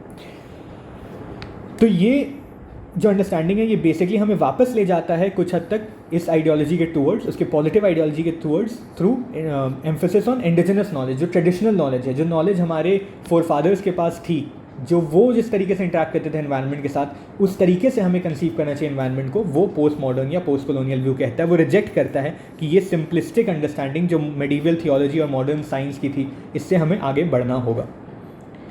तो यहाँ पे बहुत सारे डिसिप्लिन आते हैं, और बट उससे पहले हमें बात करना है स्कोप ऑफ एनवायरमेंटल साइंस, कि हमें क्या क्या पढ़ना होता है एनवायरमेंटल साइंस में। तो ये हमने डिस्कस कर लिया already in the introduction that I talked about, कि हमें natural science, applied science, social science, legal and ethical dimensions, ये सारे चीज़ कवर करने हैं। नाउ ऑब्जेक्टिव, तो हम ये क्यों कर रहे हैं अल्टीमेटली, ये बहुत ही इंपॉर्टेंट क्वेश्चन है। Until you understand this question you will not be able to conduct environmental science in a correct manner. तो हम एनवायरमेंटल साइंस करते हैं सबसे पहले प्रोसेस समझने के लिए, क्योंकि जब तक आपको समझ नहीं है आप उस पर कोई एक्शन ले नहीं पाएंगे। अगर आपको नहीं पता कि इंडियन मॉनसून्स किस तरीके से काम करती है, कौन से प्रोसेसेस हैं, जैसे difference of warming of continents and water, या formation of wind patterns global scales पे, अगर आप इन चीज़ों को समझेंगे ही नहीं तो it is not possible for you to understand how the ecosystem works. Secondly, आप एग्जामिन करेंगे ह्यूमंस का इम्पैक्ट नेचुरल सिस्टम्स पे, किस तरीके से ह्यूमंस ने नेचुरल सिस्टम्स को शेप कर दिया है, डिस्ट्रॉय कर दिया है, या मे बी क्रिएट किया है। उन सारे के बारे, उन सबको समझने के लिए भी एनवायरमेंटल साइंस पढ़ना ज़रूरी है। देन पॉलिसी इंटरवेंशंस कैसे डिज़ाइन होने चाहिए, क्योंकि policy is a very wide domain and आपको तो इस चीज़ पे एक्सेसिवली ध्यान देना है, क्योंकि आप यहाँ पे कई स्टूडेंट्स ऐसे हैं जो यूपीएससी, बीपीएससी, जेपीएससी या किसी भी एडमिनिस्ट्रेटिव सर्विस के लिए जाना चाहते हैं एंड अल्टीमेटली आप पॉलिसी मेकर बनना चाहते हैं। तो आप चाहते हैं कि आपका से हो पॉलिसी में, and therefore you need to know कि किस तरीके के पॉलिसीज एक्चुअली हेल्प करने वाले हैं एनवायरनमेंट को सस्टेन करने के लिए। To promote sustainability and equity, जो कि जैसा मैंने पहले ही बात किया था कि ये सेंट्रल पिलर बन गया है सिंस 1987 ब्रंटलैंड रिपोर्ट। ये सेंट्रल पिलर है, ये अल्टीमेट ऑब्जेक्टिव है कि हमारा डेवलपमेंट हो वो सस्टेनेबल हो, हमारा सोसाइटी हो वो इक्विटेबल हो। तो ये तभी होगा जब हम एनवायरमेंटल साइंस अच्छे से समझ पाएंगे। एंड इसी का एक सबसेट आता है to preserve biodiversity ecological services, जिसके बारे में और डिटेल में कल बात करेंगे कि इकोलॉजिकल सर्विसेज क्या होते हैं, बायोडाइवर्सिटी क्या होता है। अब ये बहुत ही बढ़िया प्रैक्टिकल एक एप्लीकेशन मैंने यहाँ डाला है कि एक प्लानर है, एक अर्बन प्लानर है। अर्बन प्लानर मतलब शहर में किस तरीके से डेवलपमेंट होगा, किस तरीके से बिल्डिंग्स बनेंगे, किस तरफ रोड्स होंगे, ये सारे को समझने के लिए एक प्लानर को ये समझना पड़ेगा कि मीट्रोलॉजी, हीट फ्लक्स किस तरीके से उस पर्टिकुलर एरिया में, उस लैटिट्यूड लॉन्गिट्यूड पे, ये अर्थ में अगर यहाँ पे एक सिटी है और यहाँ पे एक सिटी है और यहाँ पे एक सिटी है, तो किस तरीके से यहाँ पे हीट का फ्लो डिफरेंट है, किस तरीके से यहाँ पे गर्मी, ठंडी, सर्दी, बरसात सब अलग अलग होती है, ताकि वो प्लान कर पाए अपने सिटी को। सोशल डेमोग्राफी, उसको समझना पड़ेगा कि वहाँ की सोसाइटी को क्या चाहिए, किस तरीके की सिटीज़ चाहिए, क्या उन्हें हाई राइज बिल्डिंग्स चाहिए, क्या सोसाइटी बहुत ही सेग्रीगेटेड है, क्या उन्हें सेग्रीगेटेड कॉलोनीज चाहिए, क्या पॉपुलेशन डेंसिटी बहुत हाई है, क्या उनके लिए आपको वर्टिकल स्प्रॉल देखना होगा और या हॉरिजॉन्टल स्प्रॉल देखना होगा।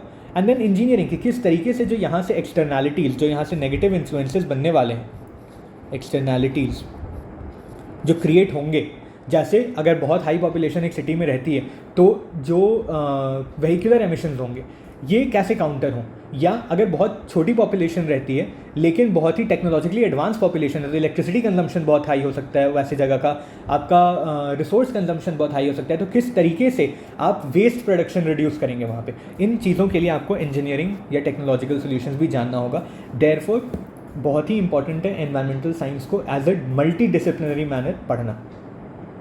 अब क्लासिफिकेशन ऑफ एनवायरनमेंट बहुत सिंपल है, I will not go into much detail. ये by nature of components, biotic, abiotic, तो air, water, temperature, light, minerals, ये सारे आपके नॉन लिविंग कंपोनेंट्स हैं।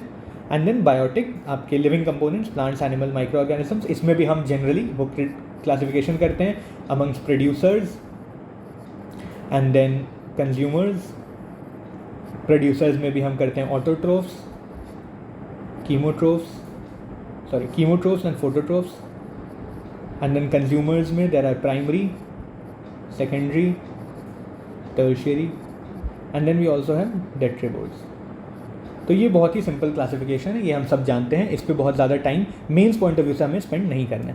बाय ऑरिजिन तो नेचुरल वो एनवायरमेंटल इकोसिस्टम जो कि अनटच्ड हैं, जैसे deepest rain forest, coral reefs, glaciers, ये आपके कम्प्लीटली ह्यूमन इंटरफेरेंस के से डिवॉइड हैं, तो देयरफॉर इट इज़ नेचुरल। लेकिन इसमें भी बहुत इंपॉर्टेंट एक बात मैं कहना चाहूँगा कि आज के डेट में it is almost impossible to find natural nature. ये आप बहुत जगह कोट कर सकते हैं, ये आप टर्म यूज़ कर सकते हैं। ये मार्क्सिस्ट आइडिया है जो ये कहता है, ये मार्क्सिस्ट कंसेप्शन है कि कहता है कि ह्यूमंस ने सेकंड नेचर क्रिएट कर दिया है हर तरफ, due to expansion of capitalism, due to expansion of human footprint, हमने नेचर को किसी न किसी मायने में टच किया है। आज की डेट में अगर आप पर्यटन के पॉइंट ऑफ व्यू से कहीं पे भी चले जाएं, ऑलमोस्ट हर जगह आपको प्लास्टिक दिखेगा, आपको ऑलमोस्ट हर जगह इन्फ्लुएंस दिखेगा ग्लोबल वार्मिंग का, क्लाइमेट चेंज का। तो ये कहना आज के डेट में लगभग पॉसिबल ही नहीं रह गया है कि नेचर कहीं पे भी नेचुरल है। Even in the deepest forest reserves you will find कि वहाँ एसिड रेन हो रहा है, वहाँ का टेम्परेचर पैटर्न्स हैव चेंज पहले के कंपैरिजन में। तो ये बहुत ही इंपॉर्टेंट अंडरस्टैंडिंग है। Then anthropogenic, cities, industrial zones, agricultural field, mines, ये सारे वो एनवायरनमेंट्स हैं जो कि कम्प्लीटली ह्यूमंस ने क्रिएट किया है। इसमें नेचर ने प्रोवाइड किया बेस, बट उसके ऊपर के सारे चेंजेस, चाहे वो कॉस्मेटिक हो या सब्सटैंशियल हो, दोनों ह्यूमंस ने ही किया है। नेक्स्ट, बाय ह्यूमन इंटरवेंशन, तो फिजिकल एनवायरनमेंट जैसे landforms, climate, water bodies, minerals, इसमें human interaction is primitive, it is normal. जैसे जिस तरीके से हम हर समय रहे हैं इन फैक्टर्स के साथ, लैंडफॉर्म्स के साथ, उसी तरीके से हम आज भी रह रहे हैं। So therefore this is physical environment. Then there is social environment. Social environment वो है जो हम क्रिएट करते हैं, हमारे institutions, traditions, value, customs as a society, ये भी एनवायरनमेंट का ही पार्ट है, क्योंकि ये शेप करेगा किस तरीके से हम नेचर, हम फिजिकल एनवायरनमेंट के साथ इंटरेक्ट करने वाले हैं। देन साइकोलॉजिकल एनवायरनमेंट, परसेप्शन, हम क्या सोचते हैं, हम किस तरीके से एनवायरनमेंट को कंसिडर करते हैं। कुछ लोग ऐसे होते हैं जो एनिमल लवर्स, अगर आप एनिमल लवर्स का एग्जांपल लीजिए, ये बहुत डीपली इमोशनली कनेक्टेड होते हैं विद एनिमल्स। ये बहुत, इनको खुद बहुत पीड़ा होती है जब कोई दूसरा एनिमल किसी कष्ट में हो। तो ये अपने आप शेप करेगा उनका इंटरेक्शन विद एनवायरनमेंट। तो therefore this is a part of environment. Then cultural environment, ये सोशल एनवायरनमेंट के साथ ही माना जाएगा। बिलीफ, नॉलेज सिस्टम्स, आइडियोलॉजीज, जैसा अभी आपने पढ़ा। अगर आप मार्क्सिस्ट आइडियोलॉजी फॉलो करेंगे, अगर आप कैपिटलिस्ट आइडियोलॉजी फॉलो करेंगे, आपका interaction with nature would differentiate.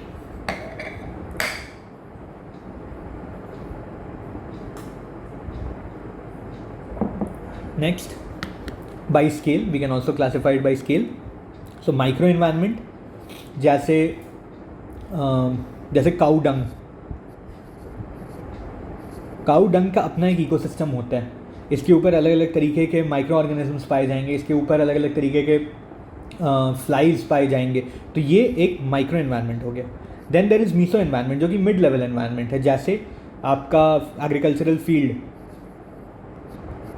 या फॉरेस्ट्स, एक सिंगल फॉरेस्ट, ये आपका मीसो एनवायरनमेंट होगा। Then macro environment is global या कॉन्टिनेंटल लेवल पे, जैसे गैंजेटिक बेल्ट, ये अपने आप में एक मैक्रो एनवायरनमेंट हो गया। अब there is no hard and fast classification कि क्या मीसो है, क्या माइक्रो है, क्या मैक्रो है, but this is a way to understand environment as well. Now we will come to a very important topic which is debates and environmental thought. अब मैंने इस पर बहुत बात कर लिया है already when we were tracing the history कि कैसे एनवायरमेंटल साइंस और एनवायरमेंटल कॉन्शियसनेस डेवलप किया है। बट उसके बाद भी एक बार हमें ये सारे डिबेट्स पढ़ने हैं, इसलिए क्योंकि ये बहुत ही ज़्यादा कोटेबल है हमारे आंसर्स में, एंड इसी के बेसिस पे हम अपने व्यूज़ फॉर्मुलेट कर पाएंगे, जिसके थ्रू आंसर्स लिखे जाएंगे। तो सबसे पहले सबसे इंपॉर्टेंट डिबेट जो आज के समय चल रहा है, which is anthropocentric versus ecocentric. इस डिबेट के अकॉर्डिंग एंथ्रोपोसेंट्रिक बोलता है कि humans are in the midst of everything. ये सेंटर है हमारे एनवायरमेंटल साइंस स्टडी का। हम एनवायरनमेंट पढ़ रहे हैं ताकि ह्यूमंस अच्छे से रह पाएँ एनवायरनमेंट में, ताकि हमारे ऊपर global warming, climate change, disasters या किसी भी तरीके के जो प्रॉब्लम्स जनरेट हो रहे हैं, जो क्राइसिस डेवलप कर रहे हैं, ये हमें इम्पैक्ट नहीं करे, हमारे ग्रोथ को इम्पैक्ट नहीं करे। ये है एंथ्रोपोसेंट्रिक पॉइंट ऑफ व्यू, ठीक है। ये ह्यूमन नीड्स को प्रायोरिटाइज करता है, एंड इसकी वजह से दिक्कत क्या आती है, क्योंकि ये हमारे ग्रोथ को प्रायोरिटाइज करता है, ये कई बार नेचुरल रिसोर्सेज के एक्सप्लॉयटेशन को सपोर्ट करता है। दूसरा ये है, पॉइंट ये है विद इन एनवायरमेंटलिज्म कि इकोसेंट्रिक मतलब एनवायरनमेंट ही बीच में है सब चीज़ के।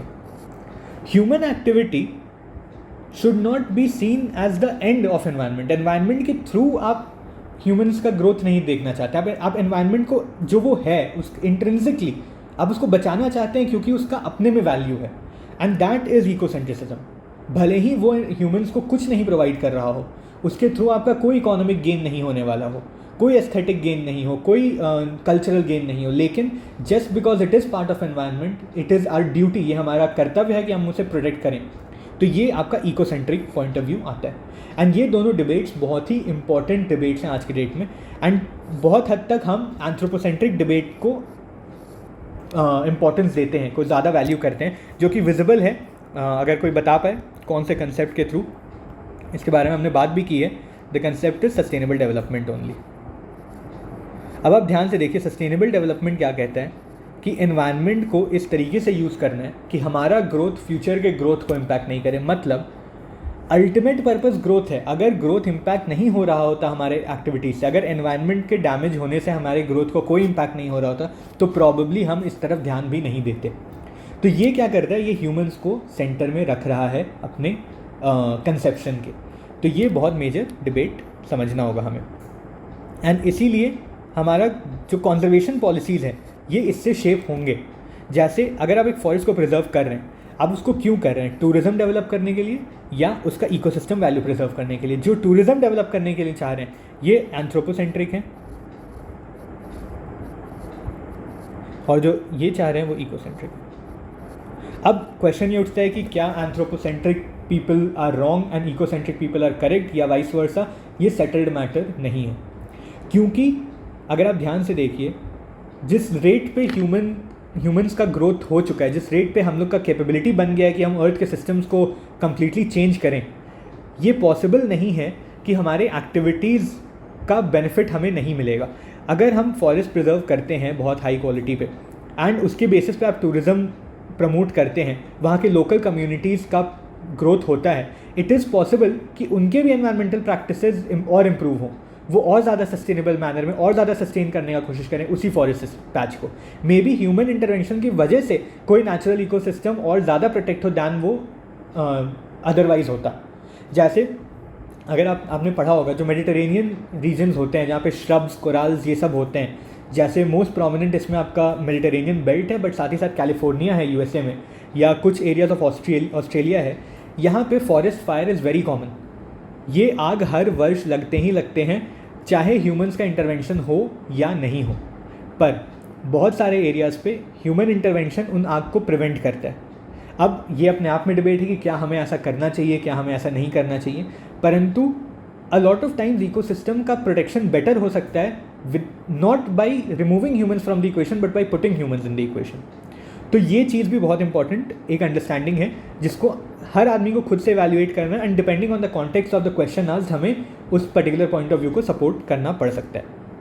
नेक्स्ट, लिन वाइट जूनियर का क्रिटिक। नाउ ये बहुत ही इंपॉर्टेंट क्रिटिक है, ये हमें यूज़ करना है अपने आंसर्स में। इनका ऐसे था 1967 में publish, the historical roots of our ecological crisis. तो basically Lynn White junior trace करना चाहते हैं कि जो इकोलॉजिकल क्राइसिस हमारे सामने आके खड़ी हो चुकी है, जो कि 1962 में रेचल कार्सन के बुक एंड देन बाकी अदर जो लिटरेचर पब्लिश होने लगी इस टॉपिक पे, उसके थ्रू पता चलता है। तो इसका बेसिस क्या है, ये कहाँ से, ये कब ऐसा हो गया, कब सब चीज़ गलत होने लगा। And he traces it to Christian anthropocentrism, मतलब anthropocentric point of view, humans को बीच में रखना, लेकिन क्रिश्चियन थियोलॉजी के पॉइंट ऑफ व्यू से, क्रिश्चियन थॉट से। तो इसमें अब इट इज़ नॉट कि Christian thought is problematic, it is the interpretation of Christian thought which said कि human supremacy over nature is very important. So ये एक एकेडमिक पर्सपेक्टिव है कि कैसे large scale exploitation started because of anthropocentrism rooted in human dominance over nature, कि humans nature के ऊपर है, हमारा काम है नेचर को एक्सप्लॉइट करना अपने गेन के लिए। तो ये लिन वाइट जूनियर का बहुत इंपॉर्टेंट क्रिटिक है, एंड इसके बेसिस पे डीप इकोलॉजी आता है। डीप इकोलॉजी का concept is very wide, it is one of the most, कैसे क्लियर किया जाए, जैसे जो अपने आप में हर एक एस्पेक्ट ऑफ इकोलॉजी को मेंटेन करता है। जैसे इंडिजिनस रिवाइवलिज्म की जो पुराने टेक्निक्स हैं, जो प्रिमिटिव थॉट प्रोसेस है, इसको वापस लाना, ट्रेडिशनल नॉलेज सिस्टम्स इसको लाना, या इवन करंट जो थियोलॉजिकल पैराडाइम है उसको किस तरीके से शेप करना है, चेंज करना है वापस। तो ये एक तरीके से साइकोलॉजिकली, कल्चरली, टेक्नोलॉजिकली हर तरीके से इकोलॉजिकल प्रोटेक्शन को प्रमोट करता है, और ये बहुत ही इकोसेंट्रिक मॉडल है। ये ह्यूमंस के लिए कोई जगह, बहुत ही मिनिमल स्पेस देखता है ये ह्यूमंस के लिए, डीप इकोलॉजी। नेक्स्ट जो इम्पोर्टेंट डिबेट है ये है बैरी कॉमनर वर्सेस साइमन। तो ये जो डिबेट है ये बेसिकली है use of markets and economics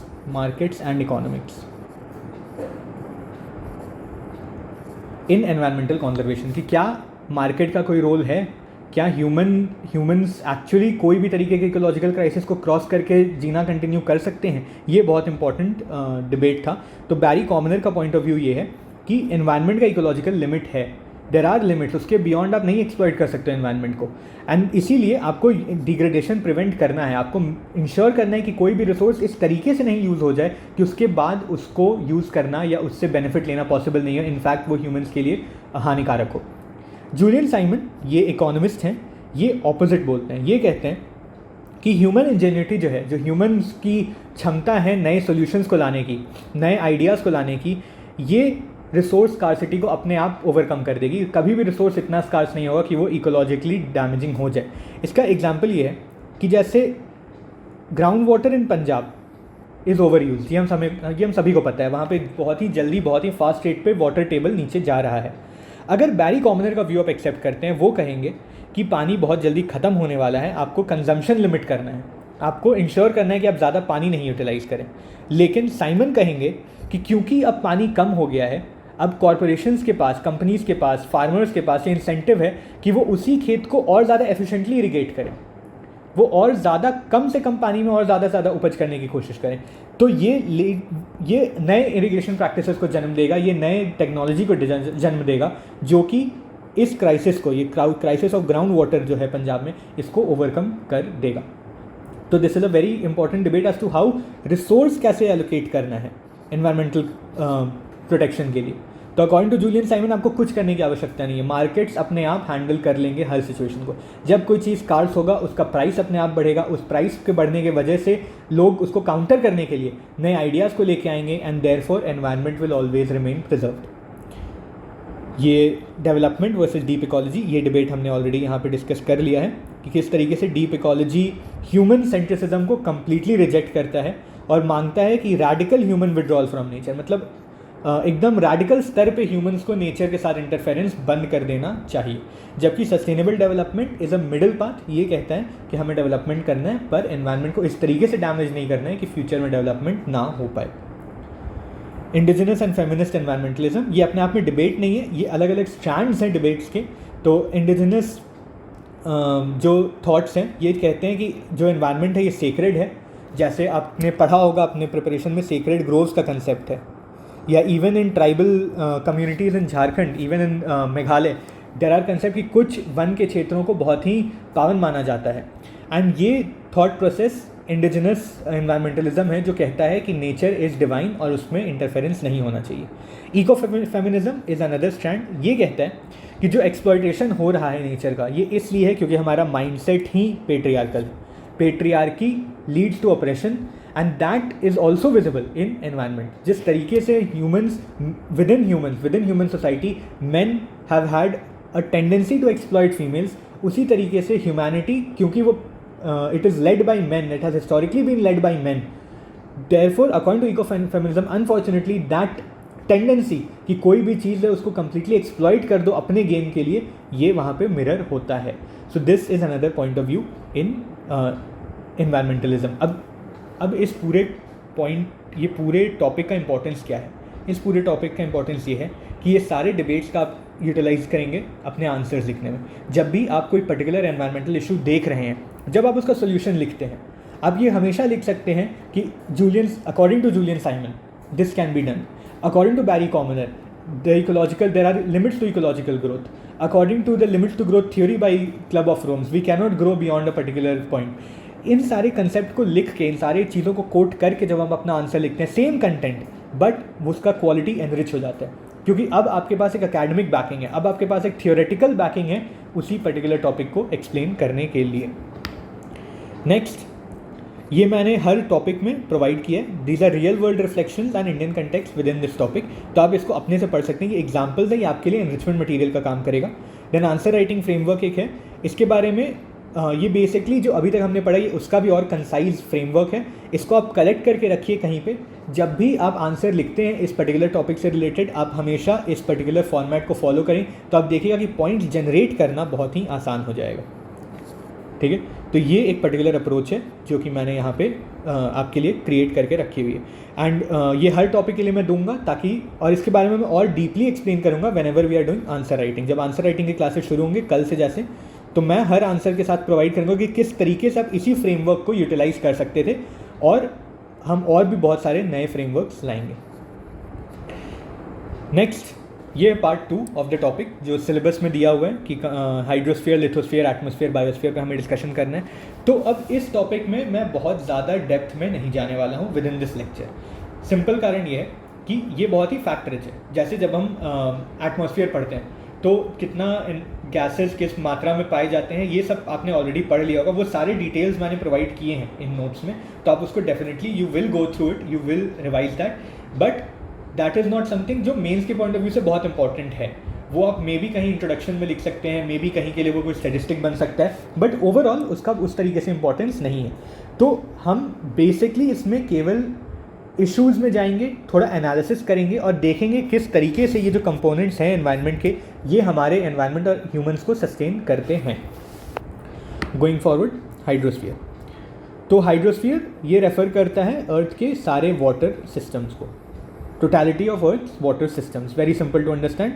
ठीक है, हाइड्रो या hydor meaning water and sphaera meaning sphere मतलब प्लैनेट। कॉम्पोजिशन एंड डिस्ट्रीब्यूशन, ये सारा मैं एक्सपेक्ट करता हूँ कि आप खुद से जाएंगे। ये सारे इंपॉर्टेंट कुछ स्टैटिस्टिक्स हैं जो कि आप यूज़ कर सकते हैं जब भी बात हो रही है वाटर डिग्रेडेशन की, वाटर पोल्यूशन की, ये बहुत अच्छा इंट्रोडक्शन हो सकता है कि less than 0.01% of fresh water जो ह्यूमंस को अवेलेबल है ये यूजेबल है। तो अगर आप इस पानी को भी पोल्यूट करते हो तो फिर ये कितना बड़ा इकोलॉजिकल क्राइसिस हो सकता है, कितना बड़ा सोशल क्राइसिस हो सकता है, इस पर ध्यान देने की ज़रूरत है। And then you can start your answer. तो ये आपका क्वेश्चंस में इंट्रोडक्शन पॉइंट बनने के लिए ये सारे कुछ जो माइनर पॉइंट्स अवेलेबल हैं ये आप यूज़ कर सकते हैं। Now functional importance of hydrosphere, ये एक इंपॉर्टेंट टॉपिक है जो आप बहुत ध्यान से पढ़ लें, क्योंकि प्रॉबेबली आई एम प्रिडिक्टिंग कि अगर question directly hydrosphere lithosphere atmosphere पे आता है तो वो जनरली इस फंक्शनल इंपॉर्टेंस या कुछ केसेस में स्ट्रक्चर पे आएगा। तो फंक्शन और स्ट्रक्चर ये दोनों चीज़ आपको समझना बहुत ज़रूरी है। इसमें भी फंक्शन मेरे हिसाब से फार ज़्यादा इंपॉर्टेंट है मेन्स पॉइंट ऑफ व्यू से। तो इसका इकोलॉजिकल रोल है। इकोलॉजिकल रोल ये है कि एक्वाटिक इकोसिस्टम्स को सपोर्ट करता है, जैसे coral reefs, wetlands, estuaries, lakes, rivers. Climate system को रेगुलेट करता है, ocean currents, evaporation. We all know कि अगर आपने पढ़ा होगा meridional ocean circulation, Atlantic meridional ocean circulation, किस तरीके से ये एक particular under water, deep under water current है जो ग्लोबल टेम्परेचर्स को मेंटेन करने में इसका बहुत मेजर रोल है, जो शुरू होता है अटलांटिक ओशन से बट एक कंप्लीट लूप फॉर्म करता है around the entire globe, entire oceans of the world. तो ये बहुत ही इंपॉर्टेंट टॉपिक है कि किस तरीके से एनवायरमेंट रेगुलेशन होता है through hydrosphere. Again we will talk of all of these topics in greater detail जब हम उस पर्टिकुलर इशू पे पहुंचेंगे। जब हम इकोलॉजिकल सर्विसेज की बात करेंगे तब हम हर एक पर्टिकुलर एस्पेक्ट की, चाहे वो हाइड्रोलॉजी हो, चाहे वो एटमॉस्फेयर हो, लिथोस्फीयर हो, उसका जो किस तरीके से वो ह्यूमंस को सपोर्ट करता है उसको लेके बात करेंगे। Maintains nutrient cycle, precipitation, erosion, run off, ये हम भी बायोजियोकेमिकल साइकिल्स की बात करेंगे, उस समय बहुत इंपॉर्टेंट होगा। ह्यूमन डिपेंडेंस, किस तरीके से ह्यूमन डिपेंडेंट है वाटर पे, ये बहुत ही सिंपल है, मुझे एक्सप्लेन करने की आवश्यकता नहीं है। आप इन सारे पॉइंट्स को एक तरफ कंपाइल करेंगे। And I am not saying ये एग्जॉस्टिव लिस्ट नहीं है, देर आर मोर, या इसमें और ऑप्शन और पॉइंट्स हो सकते हैं। तो आपको जो भी पॉइंट्स मिलते हैं, मुझे भी और जो मिलते रहेंगे, मैं कंटिन्यूस बेसिस पे प्रोवाइड करते रहूँगा। आप इस लिस्ट को अपने से एक्सपैंड करते रहेंगे। ग्लोबल हाइड्रोलॉजिकल साइकिल, ये बहुत ही सिंपल है, ये हमने बचपन से पढ़ा हुआ है, किस तरीके से पानी एवेपोरेशन के थ्रू रीच करता है क्लाउड्स में एंड देन थ्रू रेनफॉल वापस लिथोस्फीयर पे फॉल करता है या ओशंस में फॉल करता है, एंड किस तरीके से एक साइकिल कम्प्लीटली होता है। और we have to keep in mind कि कोई भी एनवायरमेंटल प्रोसेस, चाहे वो हाइड्रोलॉजिकल हो, बायोलॉजिकल हो, it works based on solar energy. Solar energy is one of the only energies, in fact it is the only energy that is available, जो कि वही एक लौता सोर्स है ऊर्जा का जिसके थ्रू सारे के सारे प्रोसेसेस, जितने भी आपके सिस्टम्स हैं वो काम करते हैं। And it is regulated by topography and vegetation. I am sure ये आप समझ सकते हैं कि जहाँ स्लोप होगा, स्लोप के बेसिस पे ही वाटर कहाँ पे रिटेन होने वाला है, कहाँ पे रिटेन नहीं होने वाला है, ये इंपॉर्टेंट कंसिडरेशन हो जाएगा। जैसे जो चेरापूंजी एंड मौसमग्राम, ये वन ऑफ द मोस्ट, यहाँ पे वर्ल्ड में सबसे ज़्यादा बारिश होती है, जो कि मेघालय स्टेट में सिचुएटेड है इंडिया में, ये आप सबको पता है। पर both of these regions face water crisis. अब ये क्यों है? उसका कारण ये है कि भले ही पानी बहुत ज़्यादा गिरता है, पानी बहुत ज़्यादा रिटेन नहीं होता है। क्यों? टोपोग्राफी मतलब किस तरीके से वहाँ का लैंड किस तरीके से सिचुएटेड है, उसका एलिवेशन क्या है, रिलीफ क्या है, हाइट क्या है, स्लोप क्या है। और ये सारे, क्योंकि ये माउंटेनस हिली रीजन्स हैं, देयरफॉर जो पानी गिरता है वो बहुत जल्दी बह जाता है नीचे, तो रिटेन नहीं होता है पानी। इन जगह पर अगर आपको पानी कंजर्व करना है तो आपको अलग तरीके के सॉल्यूशंस लाने पड़ेंगे। तो हाइड्रोलॉजी, जो हाइड्रोलॉजिकल साइकिल है, it is regulated by topography and vegetation, and आपके solutions will also be in reshaping topography और रीशेपिंग वेजिटेशन या रीथिंकिंग वेजिटेशन। ठीक है, आप ये सब पढ़ सकते हैं, इसमें एग्जाम्पल्स दिए हुए हैं। अब ये है pressures and issues affecting hydrosphere, इस पर मैं बिल्कुल डिस्कशन नहीं कर रहा हूँ अभी, फॉर द सिंपल रीज़न कि ये पर्टिकुलर टॉपिक फिर से हमारे सिलेबस में आता है जब हम एनवायरमेंटल पोल्यूशन की बात करेंगे।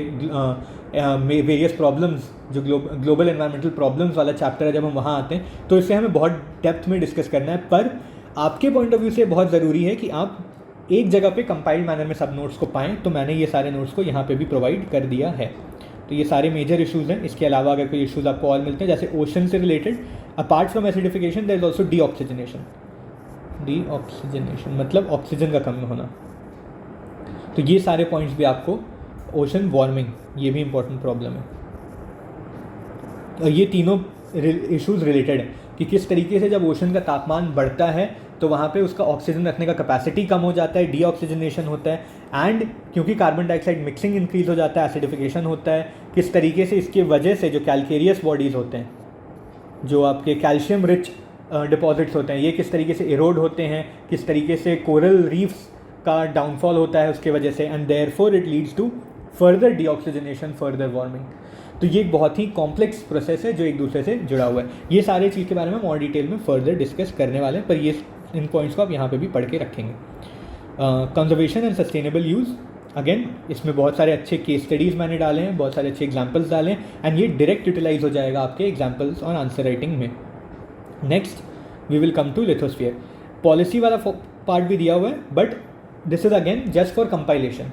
We will have to talk, हम इसके बारे में और डेप्थ में बात करेंगे जब हम एनवायरमेंटल पॉलिसी वाले यूनिट पे पहुंचेंगे, जो कि हमारे सिलेबस का पार्ट है अलग से। Then we come to lithosphere, similar to hydrosphere. ये रिजिड आउटर लेयर है अर्थ का, जिसमें कि सारे टेरेस्ट्रियल इकोसिस्टम्स इसी के ऊपर रहते हैं। तो there are two types of ecosystems, ये कल बात करेंगे, टेरेस्ट्रियल, एक मरीन या वाटर बेस। तो जितने टेरेस्ट्रियल इकोसिस्टम है ये लिथोस्फीयर में ही एग्जिस्ट करते हैं। अब ये इससे रिलेटेड कुछ कॉमन पॉइंट्स हैं, ये सारा चीज़ आप ध्यान से पढ़ लेंगे। Component and structure, again important चीज़ है, फंक्शनल इंपॉर्टेंस। तो यहाँ पे मैं 2 मिनट टाइम दूंगा।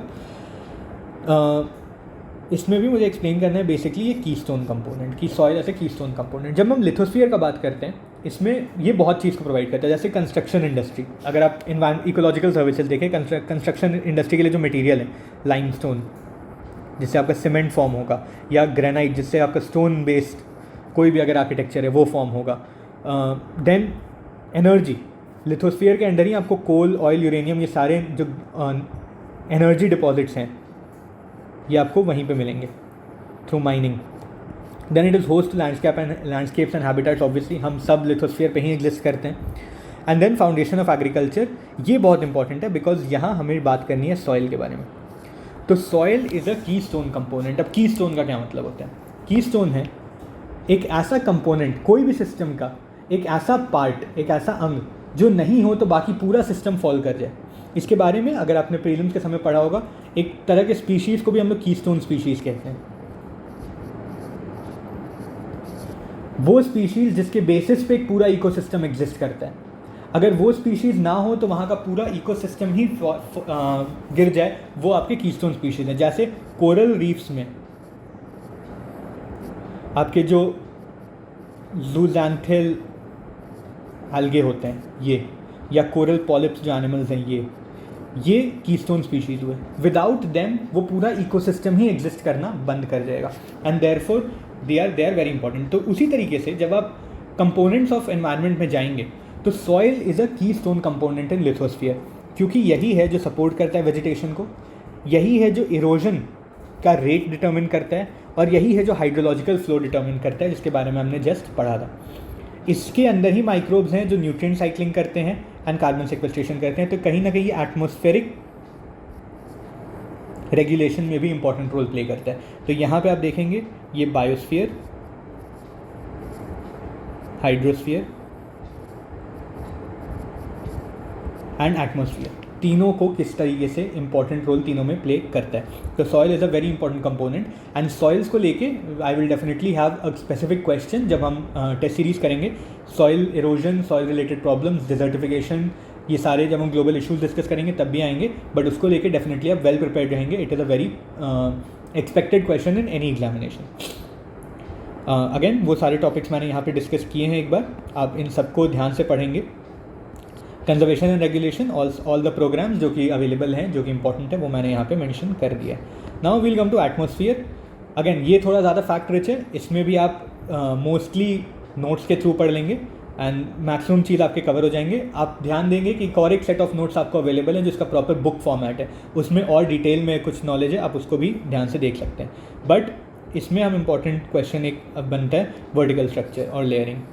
तो जैसे मैंने कहा था फंक्शन एंड स्ट्रक्चरिंग, तो ये स्ट्रक्चरिंग ज़्यादा इंपॉर्टेंट एटमॉस्फेयर के कंटेक्स्ट में ही है खाली।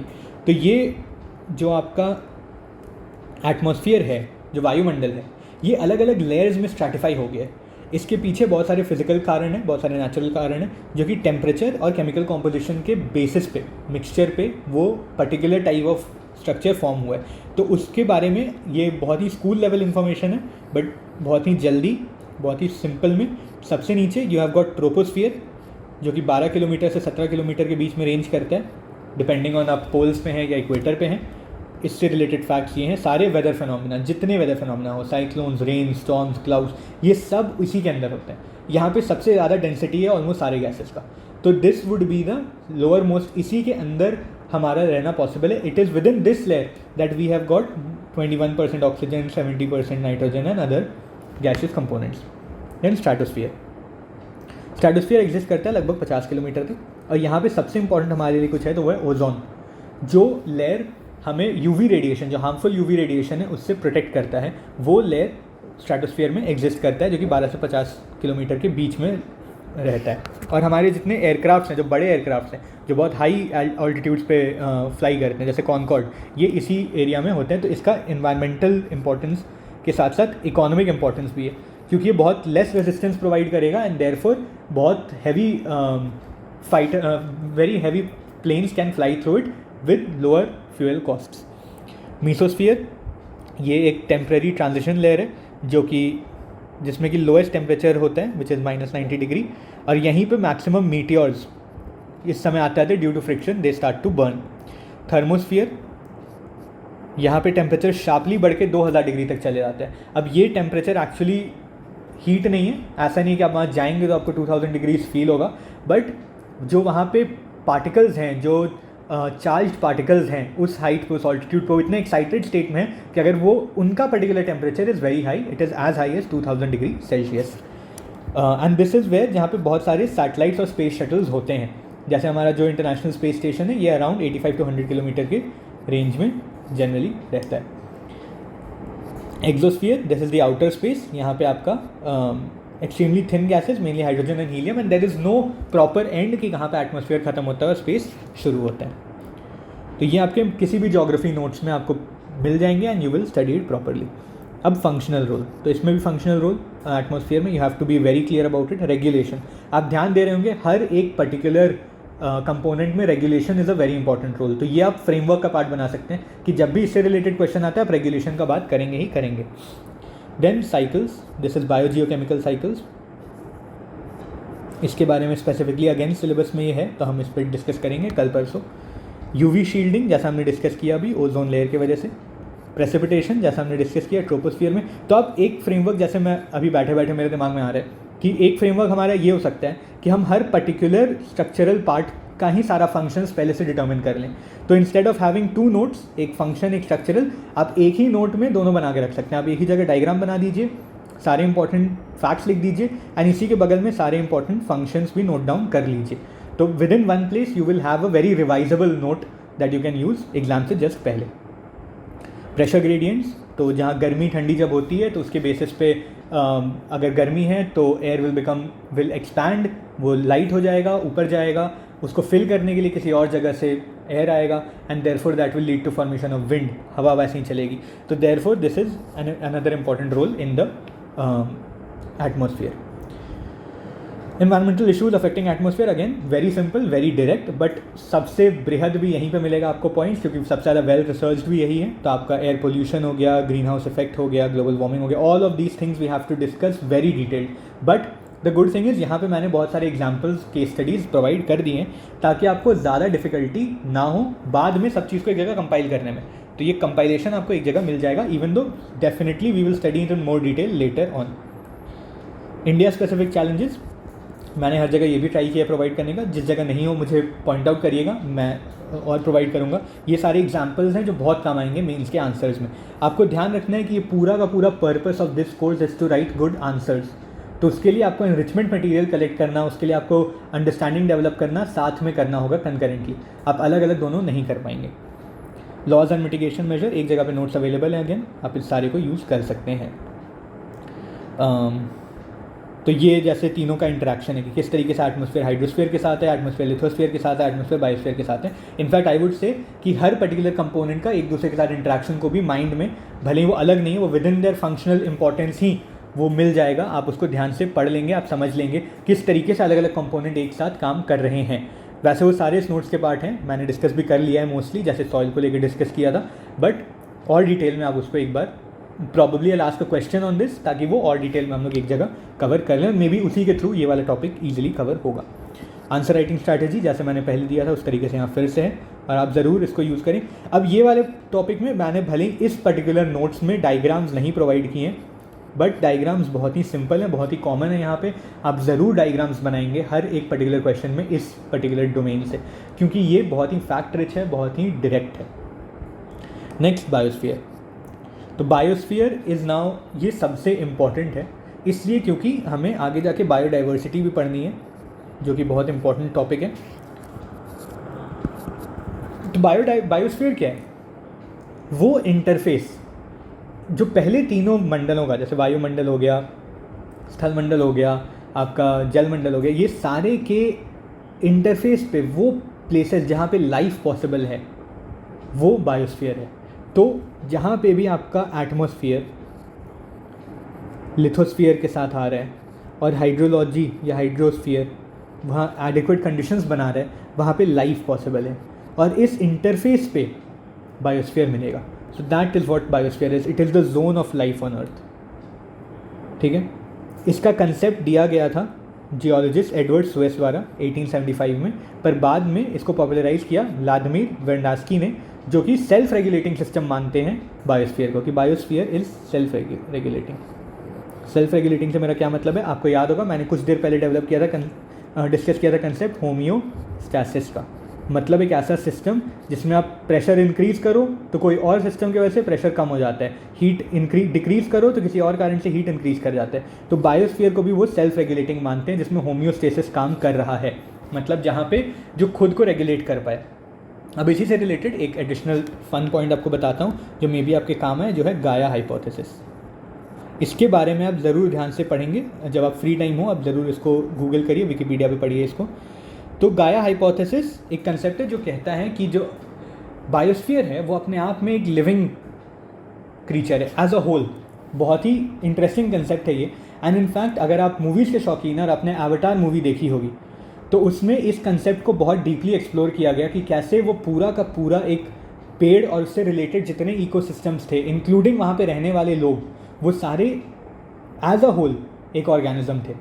कैसे वो एक दूसरे के फीडबैक्स, एक दूसरे के सिस्टम्स, एक दूसरे के सिग्नल्स को किस तरीके से पकड़ते थे और एकदम हार्मनी में रहते थे। तो एवाटार मूवी, अगर आपके पास टाइम हो, अभी तो नहीं है बट फ्यूचर में जब टाइम हो, या अगर आपने पहले देखा हो, वो बहुत ही इंपॉर्टेंट एग्जांपल है सेल्फ रेगुलेटिंग सिस्टम का, जो कि बायोस्फीयर है, जिससे कि गाया हाइपोथेसिस आता है कि किस तरीके से environment exist as a self regulating entity और हमें उसे प्रोटेक्ट करना है उसी तरीके से।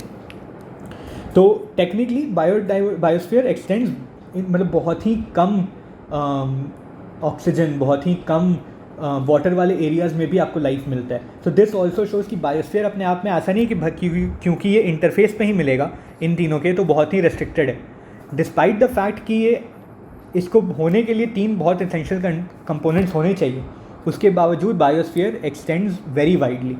ठीक है, तो ये बहुत ही इंपॉर्टेंट उसमें एक पॉइंट है कि from the deepest ocean to the upper most levels of lithosphere आपको बायोस्फीयर मतलब लाइफ किसी न किसी फॉर्मेट में मिलेगा,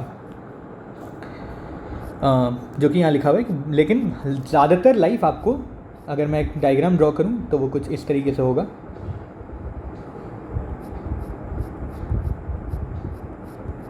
अगर ये आपका ओशन बेड है और ये आपका हाईएस्ट माउंटेन पीक है, तो मैक्सिमम लाइफ आपको यहाँ बीच में मिलेगा। कुछ life, some minimal amount of life you will find here and here as well. So this is how you can display biosphere, and कितना extends है, कितना scope है, कितना expands है उसका, वो आप समझ सकते हैं। Structure and components, so biotic component, autotrophs, heterotrophs, decomposers हमने डिस्कस कर लिया, abiotic component ये सब डिस्कस्ड है, कुछ नया नहीं है। की कंसेप्शन बायोस्फीयर फंक्शनिंग, ये है प्रिंसिपल्स ऑफ इकोलॉजी। ये हम लोग डेफिनेटली कल इसी टॉपिक से हम लोग शुरू करने वाले हैं अपना discussion, ecology and the principles of ecology. तो ये आज मैं बहुत डीपली नहीं डिस्कस कर रहा हूँ, पर बेसिकली कंसेप्ट ऑफ इकोसिस्टम कि इकोसिस्टम क्या होता है, बायोजियोकेमिकल साइकिल, कैसे केमिकल्स रसायन जो हैं और जो जियोलॉजिकल मटेरियल्स है किस तरीके से वो जनरेट होते हैं, डिस्ट्रॉय होते हैं, फिर से जनरेट होते हैं। ये एक साइकिल जो चलता है, जैसे आपने पढ़ा होगा कार्बन साइकिल, आपने ऑक्सीजन साइकिल पढ़ा होगा, आपने फॉस्फोरस साइकिल पढ़ा होगा, वाटर साइकिल पढ़ा होगा। ऑल ऑफ दीज लूप्स जो एग्जिस्ट करते हैं, इसको लेके बायोजियोकेमिकल साइकिल्स हमें पढ़ने हैं। Then there is energy flow, there is a rule 10% energy transfer rule. इसके बारे में भी हम कल बात करेंगे कि कैसे ऊर्जा जो सन से आता है वो किस तरीके से हर लेवल पे 10% डिक्रीज़ होता है, पर वही एनर्जी है जो पूरे बायोस्फीयर को मेंटेन करता है। बायोम्स ये डायरेक्टली इस टॉपिक का पार्ट नहीं है, बट मैंने ये नोट्स यहाँ प्रोवाइड कर दिए हैं क्योंकि इसका इंपॉर्टेंस आपको मे बी किसी दूसरे प्रिलिमिनरी एग्जामिनेशन में हो सकता है, एंड क्योंकि इससे रिलेटेड है। तो अर्थ को अलग अलग बायोम में डिवाइड किया जा सकता है, मतलब very large areas with similar, मतलब सिमिलर तरीके के जहाँ पे आपको फिजिकल कंडीशंस मिलें, तापमान, पानी, हवा, ह्यूमिडिटी, जहाँ पे इन तरीके की कंडीशंस की सिमिलैरिटी हो लार्जर क्षेत्र में, उसको हम कंसिडर करेंगे एक क्षेत्र और वो बन जाएगा बायोम। जैसे देयर कैन बी, अगर आप हिमालयन रीजन लें तो अगर आप इंडिया को देखते हैं,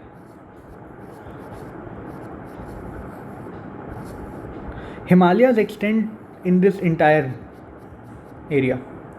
अब इस पूरे एरिया में ऑब्वियसली सिमिलर तो नहीं होंगे conditions, there will be a lot of variation, बहुत चेंजेस होगा इन टेम्परेचर, जो वेजिटेशन की टाइप हैं उसमें बहुत चेंजेस होगा, रेनफॉल में बहुत चेंजेस, यहाँ बहुत हाई रेन होता है, यहाँ बहुत कम रेन होता है, किस समय रेन होता है, यहाँ पे विंटर में रेन होता है, यहाँ पे मानसून सीजन में या समर सीजन में रेन होता है, तो बहुत डिफरेंस है। लेकिन स्टिल एक पर्टिकुलर सिमिलैरिटी भी आपको मिलेगा विच जो इसको डिमार्केट करेगा लेटेस्ट से जो पेनिनसुलर इंडिया है उससे।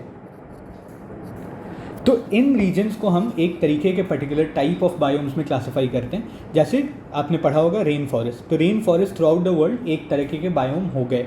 देन डेजर्ट्स, ये एक तरीके के बायोम हो गए। हर डेजर्ट में भले ही हर डेजर्ट एक दूसरे से अलग होगा, पर उसमें कुछ कंडीशंस ऐसे हैं जैसे टेम्परेचर, जैसे वाटर, जैसे स्लोप, जो कि सिमिलर होंगे थ्रू आउट द वर्ल्ड।